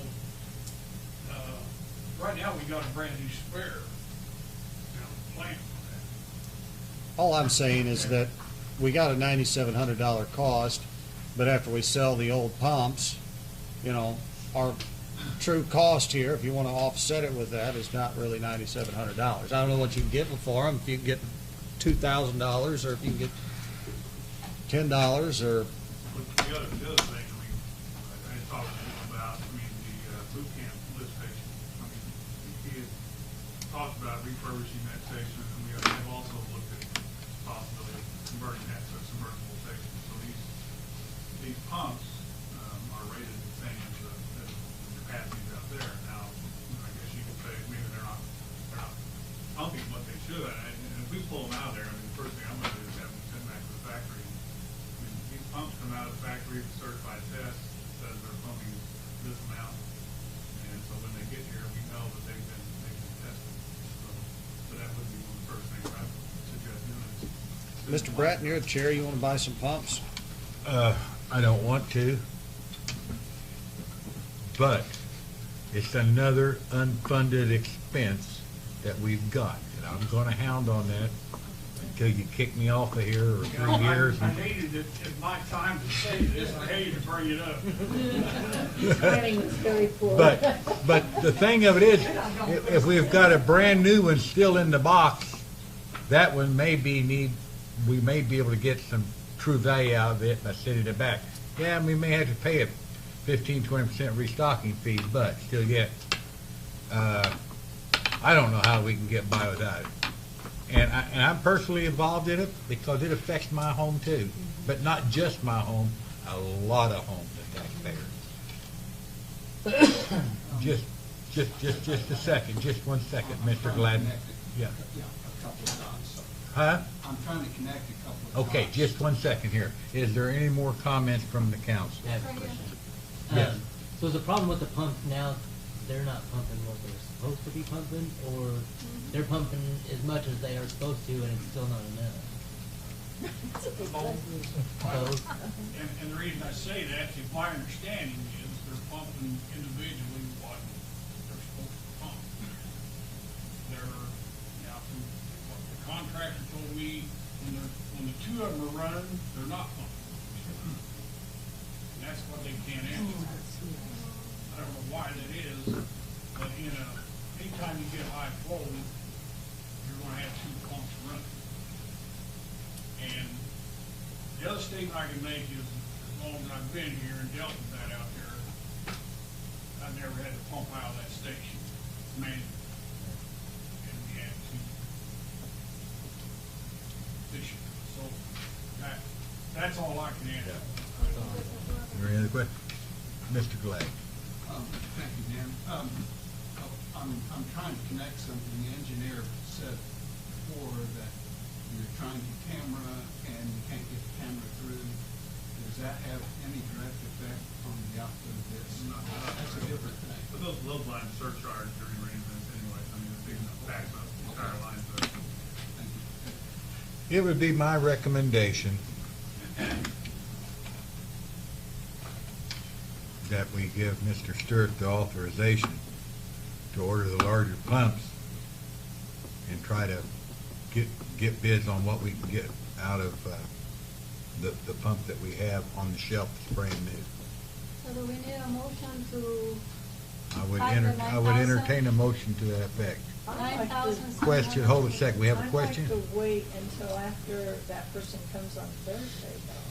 Okay, what We could make a motion to that effect. could we make it to be after Thursday? If it's recommendable accept the bid for $9,776.50 and purchase the largest pump if it's recommended by the bid after the visit on Thursday. Do I have a second? I'll second that. We need a roll call on this, or? All in favor, aye? Aye. All opposed? Ayes have it. If you could contact me, you or Harold or both of you after Thursday, so we find out something, so if, we'll go from there, and if we need to get them, then we'll do that. Okay, let's, do we have some bids to review for the lining of the sewer lines serving Stephen Lane? Pardon? We don't have it yet. Okay. So bids are out. I did find out some information though. The more sewer line feet that we do, the cheaper it is. What I mean to say is, we come in town and do 300-foot section, it would be $50 a foot. If we would do 3,000 feet plus, it would be $25. So we can get actually more done for our money if we find another spot. When this company comes in town, it's really more just one. Well, let me ask you a question then. Because, and correct me if I'm wrong, it's my understanding when we had the break in Tina Drive, what we did, we repaired that section, am I correct? Would a liner for the rest of that, would that help us, or it would? Well, then would it not be possibly cost effective to get a price on that also? Well, from what I understand, if it's the same diameter sewer line, in this case, we're talking about 8 inch. Uh-huh. We could find as many 8-inch lines up to 3,000 feet or more. That would have to be, whatever your dollar amount would be, like, give me a dollar amount or vote on dollar amount, and try to hit that target. Why don't we find out what it was gonna cost just for the Stephen? And then can find out if we go up. Just for Stephen Lane, it would be at $50 a foot. Okay, do you have any idea how many feet we got there? About 300, isn't it? 265. So a little over, almost a little less than 14,000. That price break, I mean, is it tiered, like, is it, Well, I mean, so- is it only up to Does it go 3,000, from- is the next tier Double that, price so break the at same price. 3,000 feet? Yeah. Right, we could get double that. It's mobilization more than anything. Yeah. They pay the same amount of money to local T-Mobile as they would for 3,000 feet or 250. Okay, well, if you have the time and don't mind, it would probably be very helpful to find out if we did 3,000, it's $25, Yeah. right? So that'd be $75,000. $7,500. Exactly. 75,000. $75,000. Ooh, no. Oh, we can come up with it. No. Sound like your math. No. If you double that, it's the same price because it's going to be 25, not 50. Well, but I don't know where the cutoff is. If you have to go 3,000 to get that half cutoff. 2,000 plus. 3,000 plus is where it's half. Is there another tier in between there that brings it down No. to like 20. you know, 15, 10. That's the cheapest you can get. If we do 50 miles, it'll be free. Now, if you do 50 miles, they're gonna pay us to take it. Mhm. Okay. But I'd be happy, it wouldn't take me long to come up with 3,000 feet of sewer line. Well, I would say this also, and that's that $75,000 is a lot of money, right? But again, so if Stephen Lane collapses or Tina Lane Drive collapses or whatever, we're gonna go down there, we're gonna fix it, we're gonna pay that money. So we either pay it now, or we pay it later. Is Tina Drive 8-inch? I mean, Yes, so- yes. Is that what you said, Tina Drive was 70,000? Oh, yeah, that cost us Yeah. close to $70,000. That job was 20 feet for about 30,000. So- It's in the street, and you have to excavate all the dirt, mud, and sand out, and it's got to be rock put back in. Yeah, I know. Half the job is just rock. Yeah, I know. You guys worked your tail off on it. They lived down there for a while. Yeah, they did. Might be something we could put a grant writer on. That I would vote for 100%. Okay, Well, could you kind of compile that list and then get a hold of me? get some harder numbers. Okay, that'd be great. New business. Consideration of request for 2 30-minute parking spaces by Mugley Brewer. And I think that, the lady was here last week, last meeting. I'm the co-owner of Murphysboro. Oh, okay. So, I guess, Danny, don't we already have a bunch of, what's the parking around the courthouse? Isn't it 30 minutes? Can we Two make that sides. 30 minutes when we Two read down the sides. sidewalk? Two sides are 30 No, minutes. two so- sides, we're on the opposite side, we're on the. you're on the south There's side, two right? South 15 side and the west side, east side is the judge's parking area. Yeah, okay. Well, we were also wanting to, ask if we could get a one-way through there. That's something that's gonna, we might be able to, We could if, get more parking. yeah, if the council votes for this and approves it, they're probably gonna, it's gonna, and we're already, it's 8 o'clock, we've already been here for 2 hours. But that's gonna take some time, we probably wanna put that on the next agenda or whatever. For what, the About For a one-way? one-way, yeah. I think that's a state route, Yeah. behind the courthouse. Yeah, but behind the courthouse, I mean, it's only one road, and the sheriff could go out either way to get out where they need to go. It's only the one road that would be one way. If I may be wrong on this, when you come up behind the old Ford garage and make a left to go towards the courthouse, that is a state route from there all the way down 11th Street here to the stop sign by the cemetery and on out of town, that's state. We have nothing to do with Yeah. that street, making that street. If that's one the way. case, then, I you think know, they've tried we that can, before. yeah, we can check on that, but anyway, what's the pleasure for 2 30-minute parking spaces? I would like to make a motion to put 2 30 minutes parking spaces in front of this business. Mogul Brew. Have you, You all right? checked with the other businesses up to there? We have we have 2 of them in front of Kamari's, don't we? Those are 15, I They're believe. 15, yeah, 15. Yeah, you gonna make the whole street 30-minute parking? Well, there's 1, 2, 3, 4, there's 5 of them. Okay, let's draw it back in, Yeah, Danny, I there just- are 5 of them. Hold a second. John? I mean, there's already 30-minute parking on both sides of the courthouse, and there's 2 15-minute parking in front of Kamar. So there's only, what, 4 spaces? I think it's 5. 5. I think it's 5 or 6 beyond the 2 that's 15 and 30. I mean, you know, when there's business at the courthouse, it's,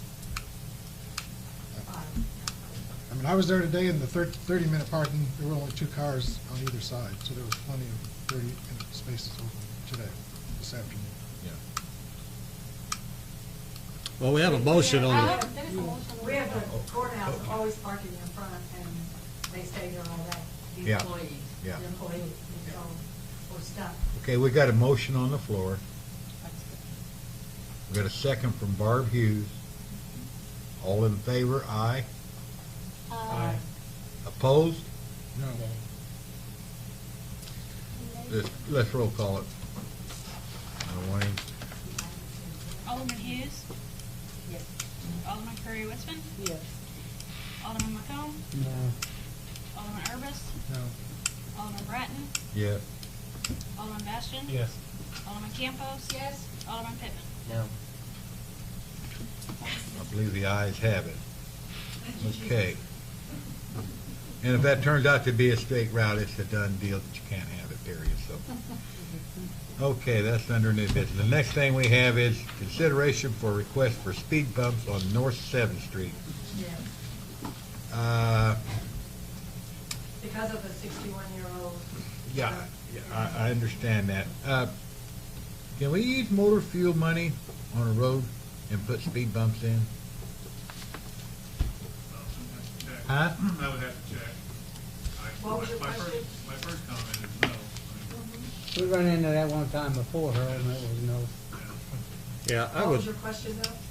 My question was, can we use motor fuel money on a street let me finish, and put speed bumps in it. And I always thought the answer to that was no. Our engineer says he thinks it's no, but he's going to check into it if I understand. We have a resident willing to pay for it herself. That's not the issue. The thing of it is, we can't spend any motor fuel money on that road, period, for maintenance or anything else. It's my understanding. So let us find out. If we put speed. If we put the speed bumps in. Well, and I would say that I understand. Oh, I that do we've had too. the residents there say that we've got a speeding issue. Yeah, we do. I think the police can verify Right. that now. But I still would not be in favor of placing speed bumps on the road. I think it's Even knowing that there was 2 doing 80 on that road? I think it's a really bad idea. There was a more. They were clocked at 80? Motorcycles. I do believe they were. Why were they arrested? They were. Were they arrested? They were. All right, Goodness, no. all right. So over the past 4 or 5 months, we've worked radar details on 7th Street repeatedly. I've had working for a while. We've had a few incidents where we had 2 motorcycles racing. We arrested both of them and tried to elude. One night we had a DUI who was speeding. We arrested him for drug use. We've written a couple speeding tickets. But, however, for the most part, we've done radar details. When I look at them, the speeds are 2 to 3 miles under the speed limit or 2 to 3 miles over the speed limit. This is just the factual radar readings of the cars. As soon as I get my video together, you will understand how fast. Well, Okay. I mean, Dangerous it is. all I can do is what we have from the radars and from my guys logging in the radars. And they logged them with all the different times of days, different days of the week. The arrests have been different times of days, different days of the week. And if you took this and you transposed it to any other road in Murphysboro, we would probably find the same thing. We have people who speed every road in Murphysboro. But did I see in the loggings consistent speeding repeatedly? No. Okay, thank you, Chief Roberts. And Harold, could you check on that for us? I would also say that I think something that might be just as effective or even more so, the chief and I have been talking about one of these signs with the speed limit posted with a radar that displays how fast people are going as they approach it. And Yeah. one of the things we can do with those is you could set them to a sort of, I want to call it silent mode, to where it will log the data of every vehicle going by and the speed, but not necessarily display it. And then we can also turn the display on, and I think the chief is efforting to find money in his budget fairly quickly so we could implement something like that. And it will allow me to do more traffic studies and for me that are appropriate. So can that be moved Yeah. around But It can be, yeah. That is a tool we presently don't have that I'm looking at trying to find. Right. Do you- Okay, Another course of concern is the amount of traffic. Could we do a traffic study? Some of the things I looked at have very good data logging software that I can pull a lot of data analytics from. But I'm looking at the costing of them and figuring out if I can pull them out of the budget, because they are quite pricey. I mean, they'd be a benefit to the citizens, but right now I'm bidding it out, trying to find a Okay. price that will. Okay, Mayor and I Chief. have talked a lot about that. Yeah. I just, you know, Okay, the let- motorcycle was okay, icing on yeah. the cake the other day. Next thing on the agenda is approval of offer by the owner of 301 Rogers Street to demolish residence and pay costs or to waive attorney fees and associated costs. I guess somebody else put that on. I don't know anything about it. I assume this is maybe an Eric issue. He is ill, as I understand it, and Ms. Ripley? Attorney Blake has not done it today. Mr. Heller, do you have any information on this item? All I know is we have a pending case to demolish that, and it's my understanding that whoever owns that lives in California now, but they have contacted Eric and they have offered that they would tear that thing down, the building down, I have a note on that somewhere. Where's Rogers Street? Off of William Street. Roger. They would tear that down, they would agree to tear that down within 120 days and pay for it. So I guess this is family property, they don't want to lose it. So I would say, it's their duty to do that. I don't see any reason why we wouldn't want to let somebody else, Yeah, tear it down. It'd be nice if we had done it before we spent $1,200 on But they're asking that those things be waived. How much property is there? Is it just one lot or what? You know? I don't know. Okay, I didn't know. It's just one address. It's one building. Public comment? Seeing none, we'll come out of public work. Do you want to take action on that item, Mr. Brett? I mean, I don't see why we wouldn't want to, accept the offer if they're going to demolish the residence and pay the cost. I don't think we can have it tore down and hauled off for $1,200, so is there, I'll back up, is there a motion? One thing before you go to the motion, one thing we would not want to do is we would not want to dismiss that lawsuit. That wouldn't, I mean, they're, $1,200 to get in that position. Some people say they're going to do something in 120 days, they never do it ever.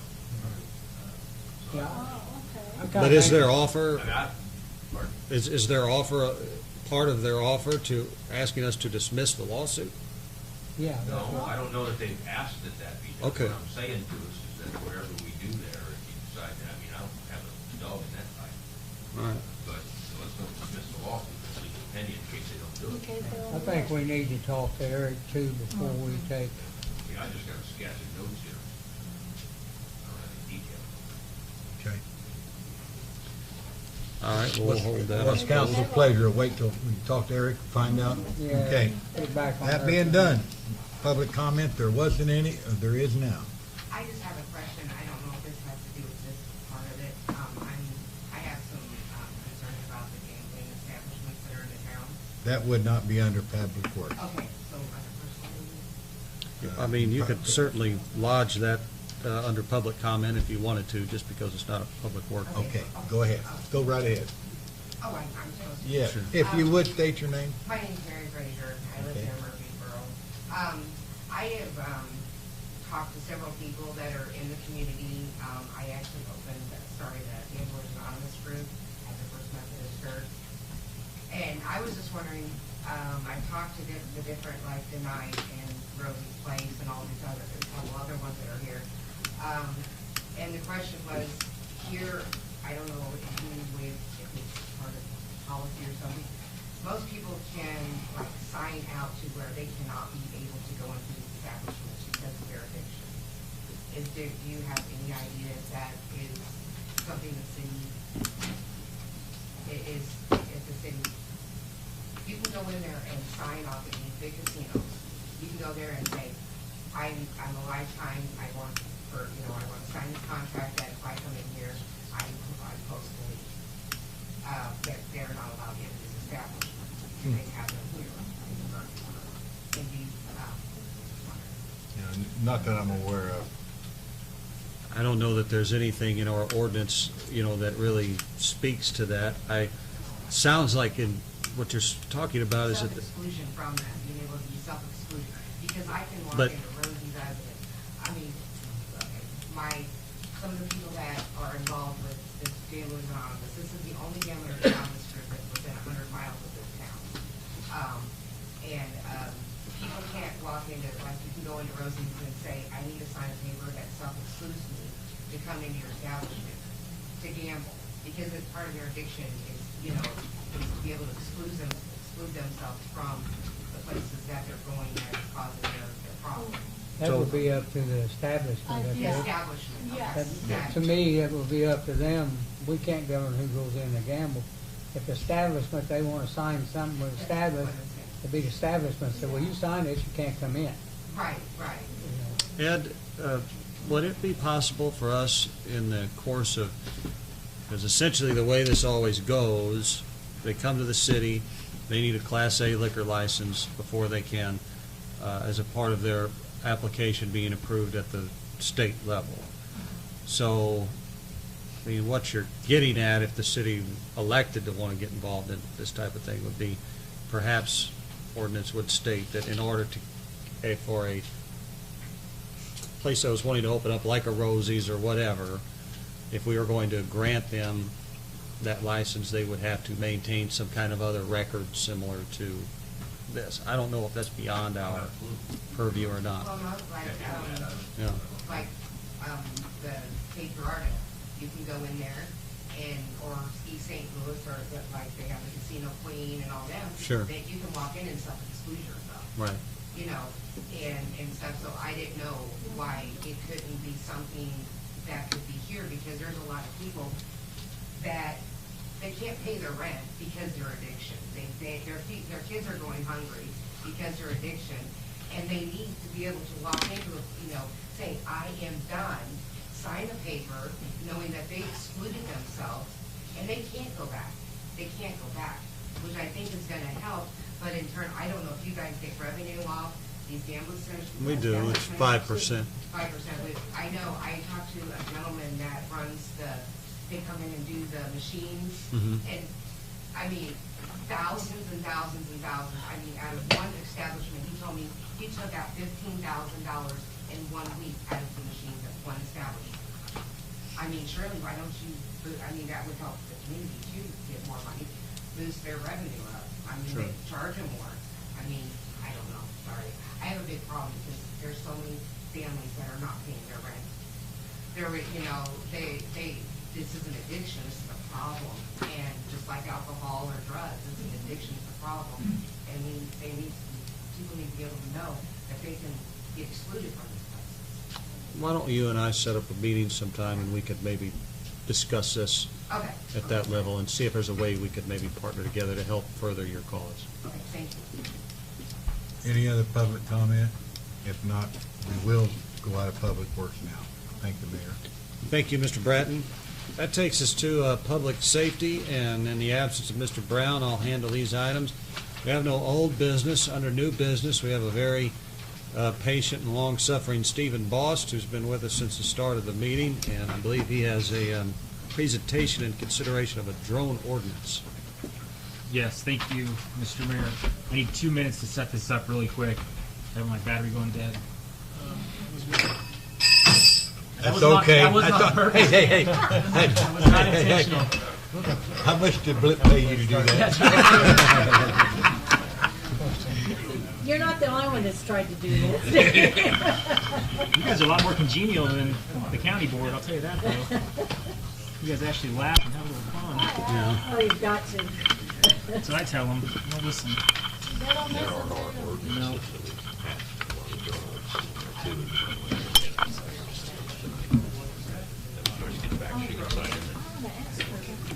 Are you the United Methodist? Are you meeting what day? The spelling? Yeah. Chief just pointed that out. We'll change that matter. We'll change I didn't know it. you were meeting there. I put it on Facebook. Well, I'm not a Facebook person, but I belong there, and I just haven't read it. Well, I had to read the very first page. Yeah, the secret room, yeah. Yeah. There's electrical outlet. There it is. Brian's thought of everything. Yeah. Pretty good at that kind of stuff. I'm thinking what you're thinking is that they would have to agree to have Some sort of, no fly list. right. To get a license. That very well may be already a part of state law.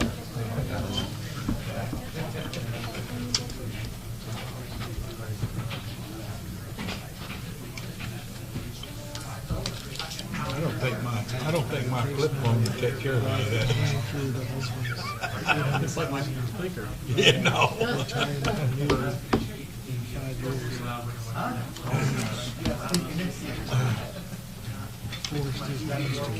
I'm sorry.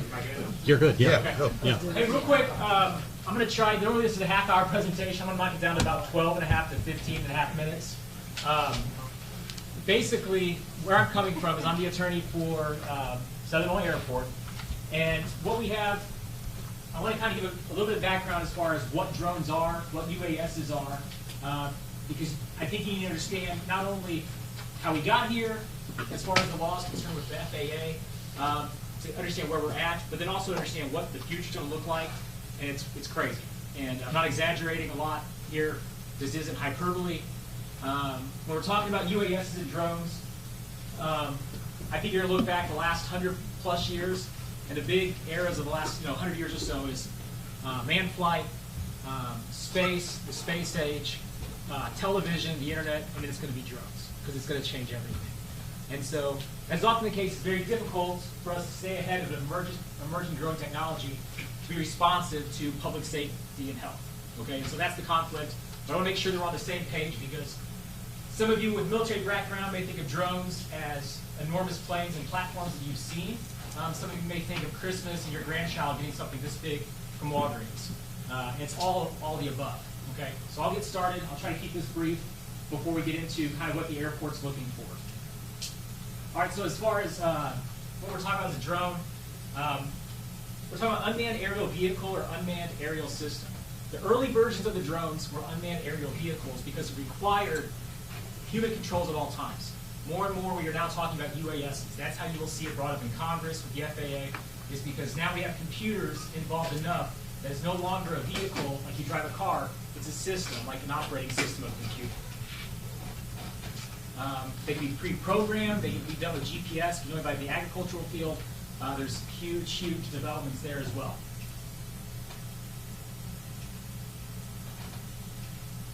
All right, side applications. Right now, we have what we know as far as developments, but we know that there's the size of honeybees, right? They're getting smaller and smaller for espionage, for surveillance purposes. Tons and tons of money in the private sector and the defense spending sector developing these technologies, and also the size of our jet fighters. There's military, hobbyist, commercial. We're more concerned with hobbyists and commercial. But the applications are endless, and they continue to grow. Search and rescue, surveillance, weather, firefighting, agriculture, forest management, pipeline inspection, tower inspection, bridge inspection, delivery. Here's what we think of, I think, with UAVs historically. That's a Predator drone, and then a Global Hawk. This is a helicopter-based drone called Fire Scout, and then already now we have drones that the Marines use called a Switchblade drone that can be carried by one Marine, go up, send back real-time intelligence.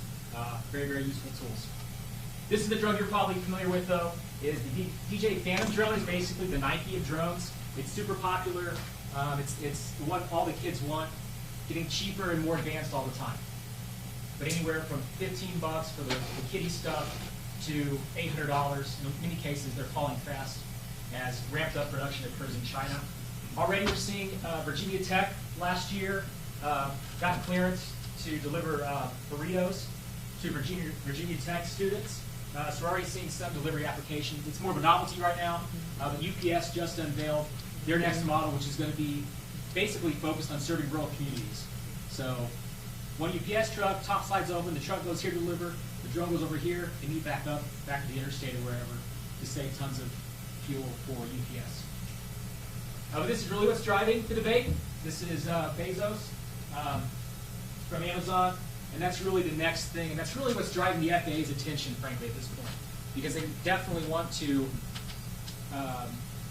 put UPS out of business. I mean, they would have put the air carriers out of business if they can. They control their own shipping. Amazon's already got into the airplane game. If they can get a whole handle on this, they can cut out that middleman and save a lot of money. There was just a story today. Amazon is patenting these beehives that are going to be in certain places where drones can come, recharge, get goods in the next 20 years, and then deliver them from there. So it's happening very fast. All right, so some numbers real quick. It was estimated that 500,000 UAS sold in USA for hobby and businesses in 2014. 1 million were sold in 2015. 2016, 2.5 million sold. So that's not accumulated. That's just that 1 year how many were sold. It's an estimated that 7.5 million new drones will enter the U.S. marketplace in 2020. And it's going to have a huge economic impact for businesses, for both the platforms we're anticipating now and then the stuff we haven't even thought of yet. So the drone industry, very, very interested in seeing this continue more or less unchecked. And agriculture, if you have a chance to talk to any farmers, the ability and it's mind-blowing what they can achieve really fast with faster processing computers, increased imaging capacity and capabilities. That's really going to have a great impact not only on productivity but also impacting the environment with localized applications of pesticides. Instead of spraying all the field, you can find through data where you need to specifically apply it. So, big stuff. All right, brief history of aviation. House teach aviation law. So, Kitty Hawk, December 7th, 1903. That's the Wright brothers, right? That's the first manned flight in the history of humankind outside of a hot air balloon. By 1914, we had the first commercial flight. First regular transport scheduled flights for passengers was 1920, and the first transatlantic commercial flight was 1938.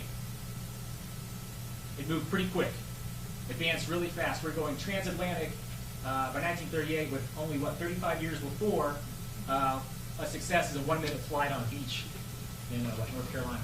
So technology happens really fast, and it's happening that way with the drones. This was the previous legal maxim that controlled airspace. Prior to manned flight, whoever owns the land possesses all the space above the land extending to the heavens. That was common law based on a previous Roman maxim. But then we see federal intervention. We see the Air Commerce Act 1926, Warsaw Convention 1929, 1938, Civil Aeronautics Act. And then this is where Congress declared a public right of freedom in transit and air commerce through the navigable airspace of the United States. Keep in mind, navigable airspace. And then we have the Chicago Convention on International Civil Aviation in the early 1940s that really set the standard as far as how every signatory would then implement future changes to aviation law in their own countries. And we implemented that international agreement with the Federal Aviation Act of 1958. Under this act, the federal government, the FAA, was given full responsibility and authority for advancement and promulgation of civil aeronautics generally, and they recognize that aviation is unique among transportation industries and its relation to the federal government. It is the only one whose operations are conducted almost wholly within the federal jurisdiction. Okay, so this established federal airspace, the navigable airspace. So then the question became very quickly, where does the navigable airspace begin, and what's my airspace as a property owner? Okay, and that gave us U.S. v. Cosby in 1946. Guy was a chicken farmer. They built up an air base, which was a fairly new technology at the time, and planes were flying 83 feet over his house. It was causing all his chickens to run into the building and kill themselves. And so he kept restocking his chickens, the planes kept flying low, the chickens kept smashing their skulls. All right, so then the question is, at what level of use does it constitute a taking, right? That someone is so impacting your enjoyment of your property that it constitutes a taking. And so what came back was anything above the deemed minimum safe altitude to be in the public domain. Now the court didn't want to name an exact height, but the ruling out of this was 83 feet. That was where their tower was, that's how close they were. I mean, the facts were different, it'd be 50, but it was 83. So what they gave us was the Cosby bubble. And basically, this idea is the people's property ends at the highest of their underlying land, trees, building, and fences. So if you just have a fence row, compared to a barn or compared to a windmill, that's going to be your differences, right? So that's very, what we call, I think, vague, right? Mm-hmm. And so historically, it's basically, we've had this gray area between roughly the tops of your buildings and 400 feet for helicopters, 500 feet for airplanes. Because no one else has used that space, right? There's never been a way to use it because we don't let planes fly that low for public safety reasons. So that's what navigable airspace has kind of been, generally speaking. So 500 feet for planes, 400 feet for helicopters. And so this is where we find ourselves with drone technology. FAA came out early and said, hey, in our minds, from the tops of your shoelaces all the way to the heavens, that's ours. That creates some problems. One, I think that's a very, very liberal reading of the congressional intent and their jurisdiction. But they pointed to the definition of aircraft under the statute, which is any contrivance invented, used, or designated to navigate or fly in the air, or a device that is used or intended to be used for flight in the air. So that would also include paper airplanes, bullets, balloons, baseballs, and footballs, right? So I think the question remains, is this what Congress had in mind to regulate when they came up with this language? So what we had here is we kind of have a very, very quickly developing technology that's selling very rapidly, that businesses are implementing to save, to make revenues, to do great things, to innovate. And we have the federal government scrambling to keep up. So we had kind of tire patches in 2005, 7, 8, 13, 14, as far as policy statements. Section 333 came out, But finally, FAA Modernization Reform Act came out in 2012. And it tasked the FAA with the safe integration of UAVs into national airspace no sooner or no later than September 2015. So September 2015 comes around, and this being the federal government, nothing happens. August 2016. Just under the gun in August, just under a year later, maybe they misread it. It was August 29, 2016. They finally issued the implementing guidance for drones that everyone had been waiting for. They issued Small UAS Rule 107. We'll talk about that really quick. This applies to non-commercial, this applies to commercial use, 55 pounds or less, must be registered with the FAA, requires all these different things. Includes not over any person not directly participating. You can only do it in daylight. Now you can ask for exceptions to these things, but generally speaking, these are the ground rules when you sign up. 100 mile per hour max, you got to stay under 400 feet altitude, and some of these are waivable. You also have to be a certified pilot. SIU has started to offer this course. FAA Testing Center. So all these regulations for commercial use or drones over a certain size. Give it 16 years of age older. Now, hobbyists, it's totally different. You have to abide by some special rules for model aircraft. The model aircraft community is very robust. All those guys in your family that or gals that spend way too much time building exact scale model planes and go and fly them, they're very serious about what they do. They're very organized. They've got decades worth of rules that they've put together over time and best practices. And that's what they're asking you to lean on for hobbyists, which means if you're just doing it for fun and not for money, you're considered a hobbyist. All right, so these are the rules. Here's my point. All these rules are in place. Guess how many FAA enforcement officers we have south of I-80? 0. We have one. We have one office in Springfield.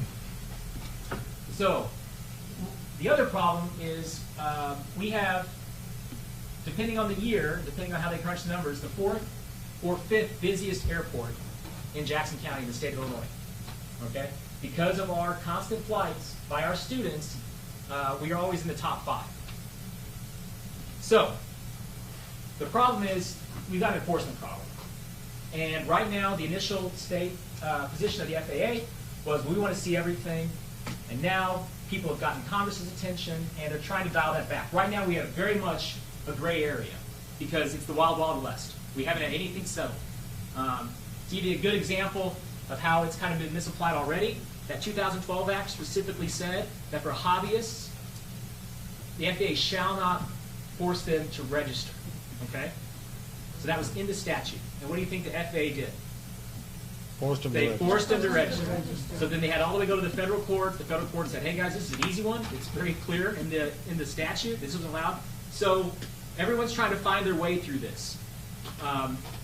Our concern at the airport is public safety. This is not going to be the last time you're asked to deal with this because it's a moving target. Futurists tell us that if you like beautiful, object-free skylines, take some pictures. Because in the next 5 to 10 years, you're going to see those fill up with drones, not only delivering, but collecting data and information to then sell. So it's going to change things. But we have to be aware because I think the position of the airport is we're on the front line of public safety. This is what we're here for, is to protect the public and make it safe. But at the same time, not overstepping our bounds with the FAA and not hampering innovation that's going to do us a lot of good potentially. So that's kind of where we find ourselves. So what we're proposing is an ordinance that encompasses the 5-mile radius of the airport. And you see that in the whereas language in the ordinance. Just here's the deal. It's the 5-mile radius. Right now we're coming up on what I'm afraid would be a perfect storm, is that we have numerous requests to the airport to come in. People want to fly in and they want to circle. That's what they're going to do. They want to be up in the air to see the solar eclipse in August. There are going to be people with the same reasoning with their drones, taking them out fly for the first or second time to see what's going on. That is a recipe for disaster, I think. There's been a lot of close calls nationally as far as drone strikes. Some people are dismissive. We say, hey, we suck birds into intakes all the time, but birds aren't made of carbon fiber, right? That's a very big difference. So that's where we find ourselves. It's more of a, we want to make sure that we're doing everything we can for public safety until we get better guidance from the feds. Right now, there's a Senate bill that's gotten great bipartisan support that's advocating that local governments be given up to 200 feet to regulate their own personal airspace. You're seeing Feinstein, you're seeing communities like San Francisco, and communities in the South, like everyone's on board. Interesting, like people that usually don't get along together and think the same way are coming together and say, hey, we want to have this local control. So that's my presentation. Let me show you one quick video that might kind of bring this home. Because there's a lot more things that are going to have to be talked about with our government.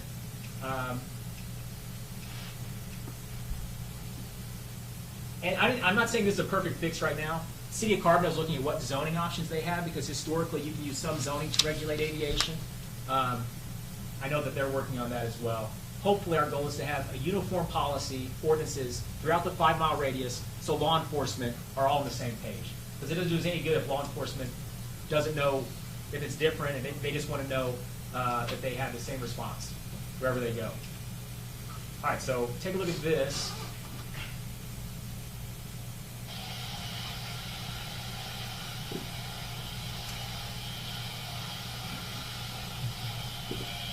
So, pretty, interesting kid in Connecticut on his own property, attaches a flamethrower to a drone he made, and he's roasting a turkey.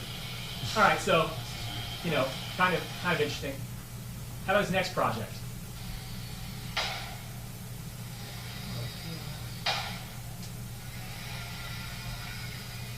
Deer hunting, huh? So this one got the FAA, the last one didn't really get the FAA's attention. This one did. The FAA subpoenaed him. They wanted to know how he made it. They wanted to have it all turned over.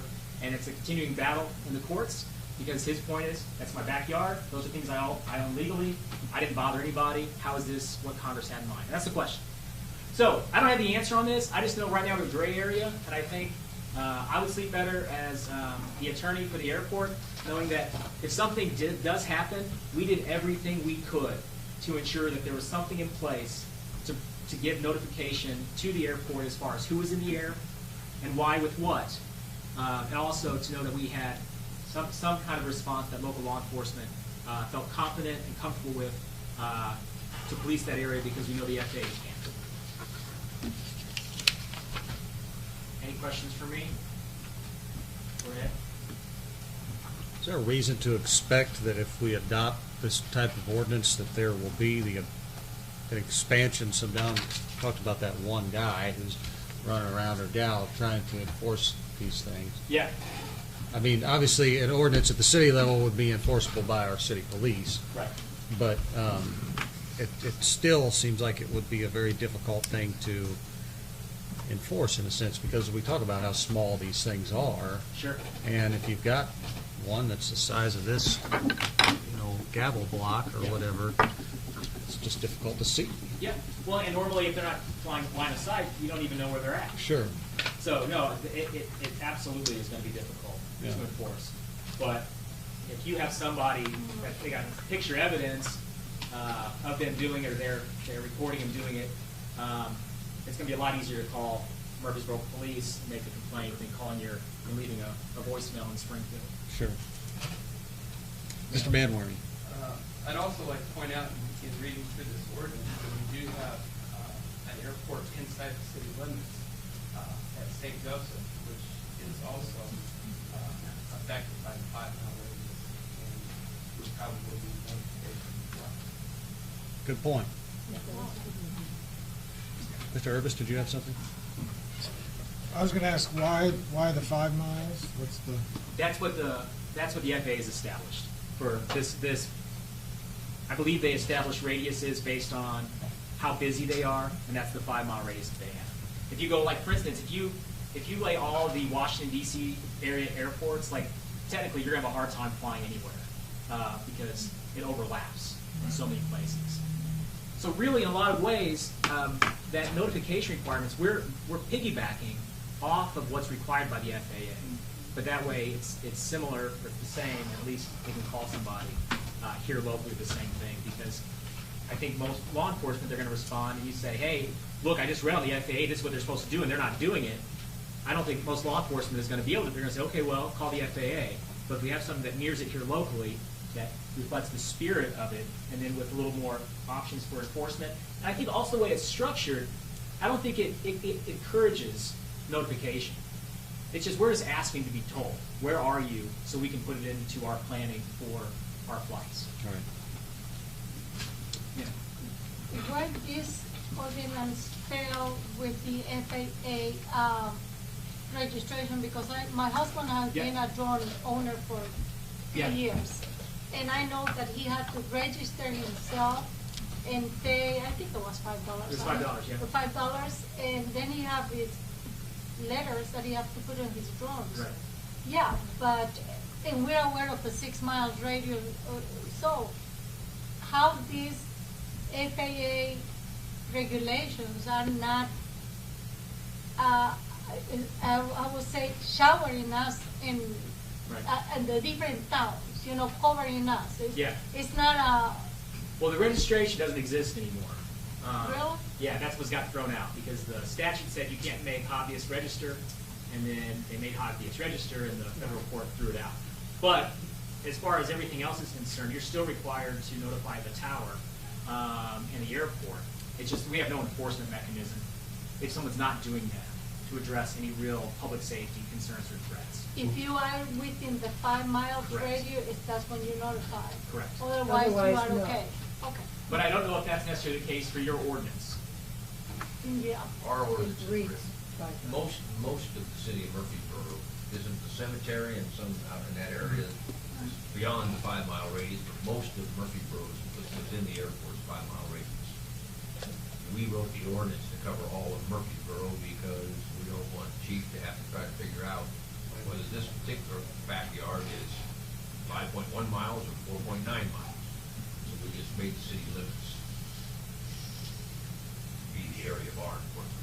So you cannot fly your drone anymore in town? No, you have to register with the airport that you are flying. This is not a draconian ordinance, and it's not an ordinance that's probably gonna last very long. You guys don't know this, but I've been attending meetings with Steve and a lot of other people over at the airport, which I never charged for because I wasn't asked to do that, but I felt it needed to be done. And Steve and Carbondale City Attorney, DeSoto City Attorney, Jackson County attorneys, state's attorney, and I have all worked on these ordinances. We're trying to get an identical ordinance in the entire 5 mile radius. This is a baseline ordinance. It's gonna take us a while to figure out exactly how it's gonna operate. It's gonna take the chief a while to figure out what his duties are with it, and people's duties are with it. And probably about the time we figure out what we're doing with this document here, we'll be coming back to you with another document saying, okay, now we got, this is gonna be a growing regulatory situation. For us, our purpose and what makes us different than some people is we are right here within the airport, 5 mile radius. And they need us to give them enforcement help. They don't have enforcement police. We do. County does, other towns do, they don't. So that's what it's about. Yeah. So as a licensed 107 pilot, if I've got a waiver to operate in the Class D airspace here within Southern Illinois Airport's airspace, what additional steps would need to be taken in engaging with local law enforcement prior to operations? It would be my reading of the current ordinance is that it mirrors it. Okay. I believe that if you're following this book of 107, you're already doing everything that you're supposed to as far as following your flight plan with the airport. Okay.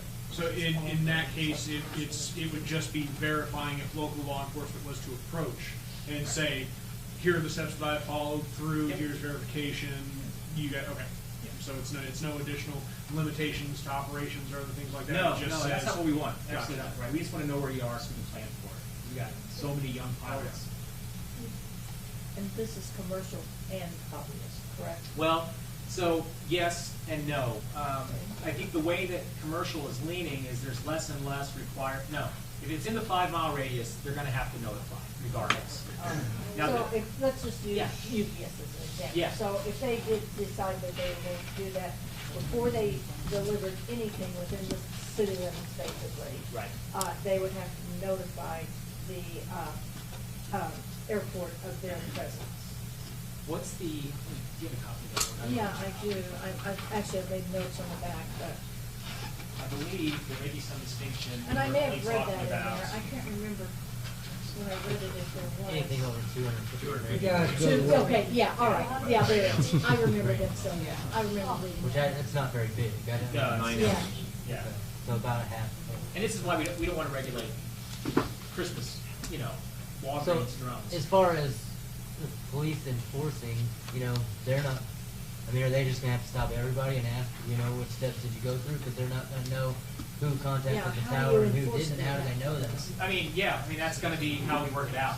Theoretically, yes, but you gotta remember, FAA, they have their rules, but they only have one enforcement person in Springfield.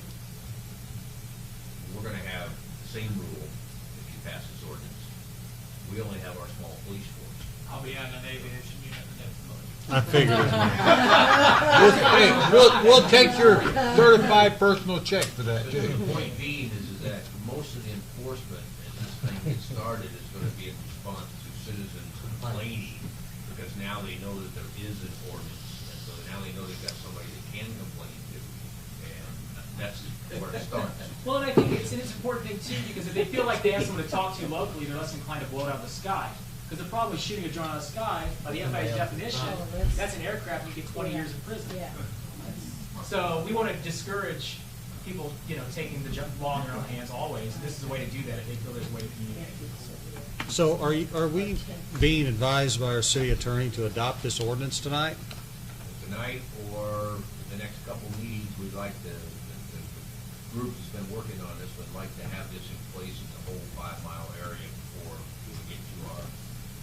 How many airplanes did you say are already registered to land in Carbondale? It was, for that I mean, I event? think it was scores. I mean, it was, you know. 200, wasn't it? Yeah, I mean, they were calling in saying, we're gonna be down here because we want to circle during the eclipse at ground zero. And so that's what we're concerned about.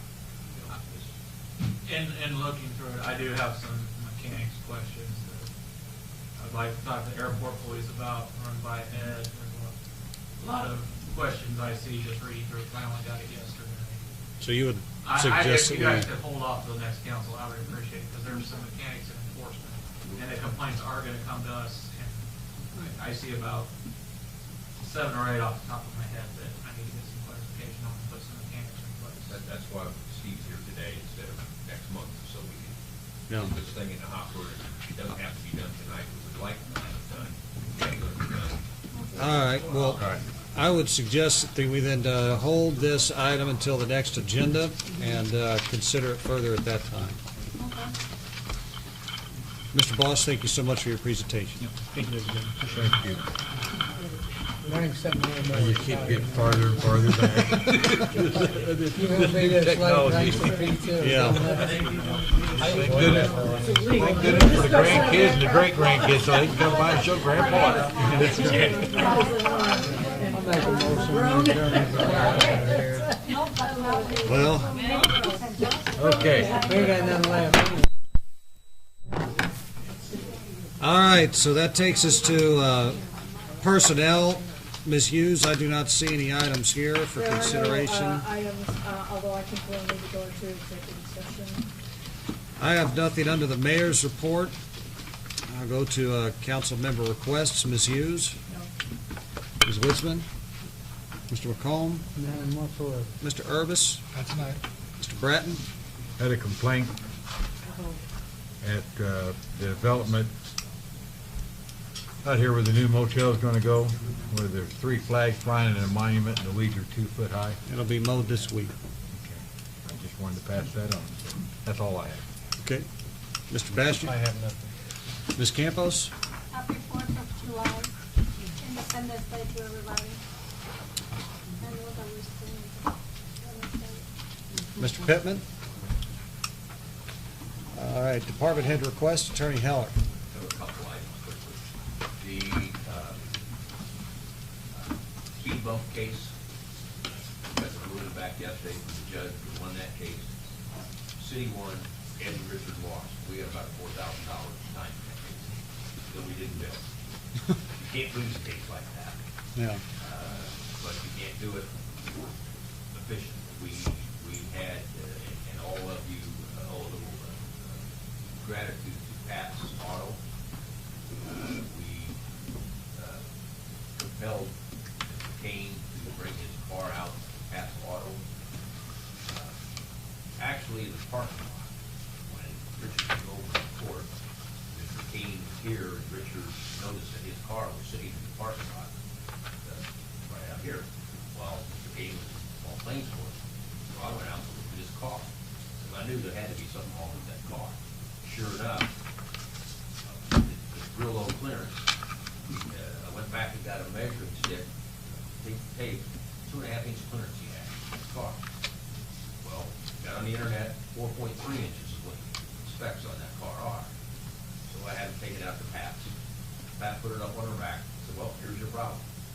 So much oil leaking under this car for so long that it has completely eaten up the grommet, the rubber grommet that holds the transmission main shaft in place.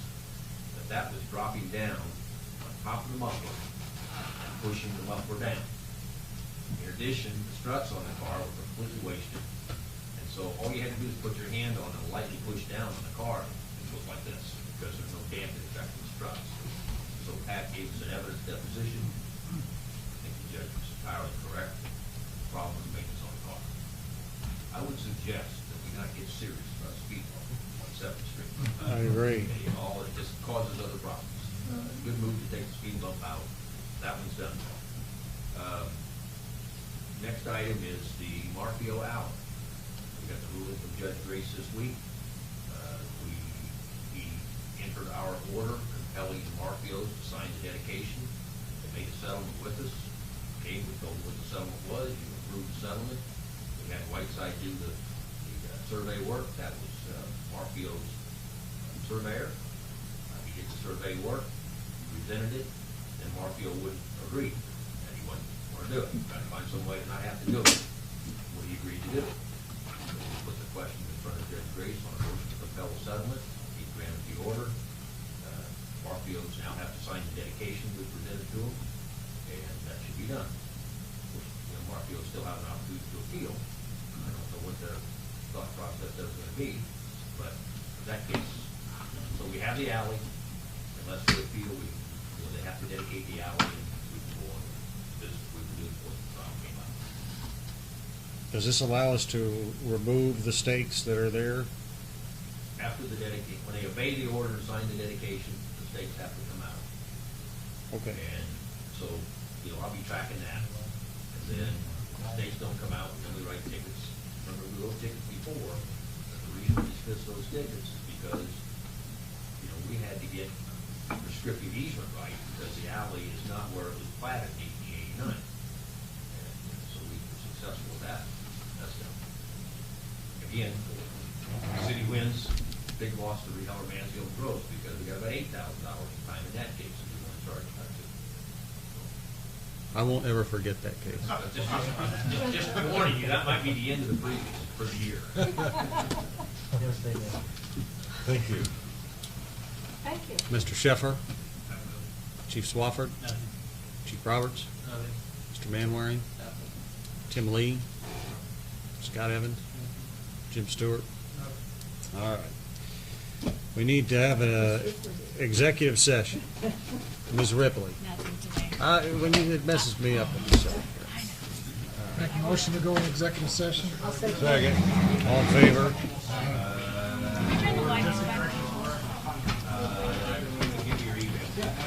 Hey, Jim, can you throw the other light set on? The other light set. Thank you. Hey, Donnie. I've just been out of town.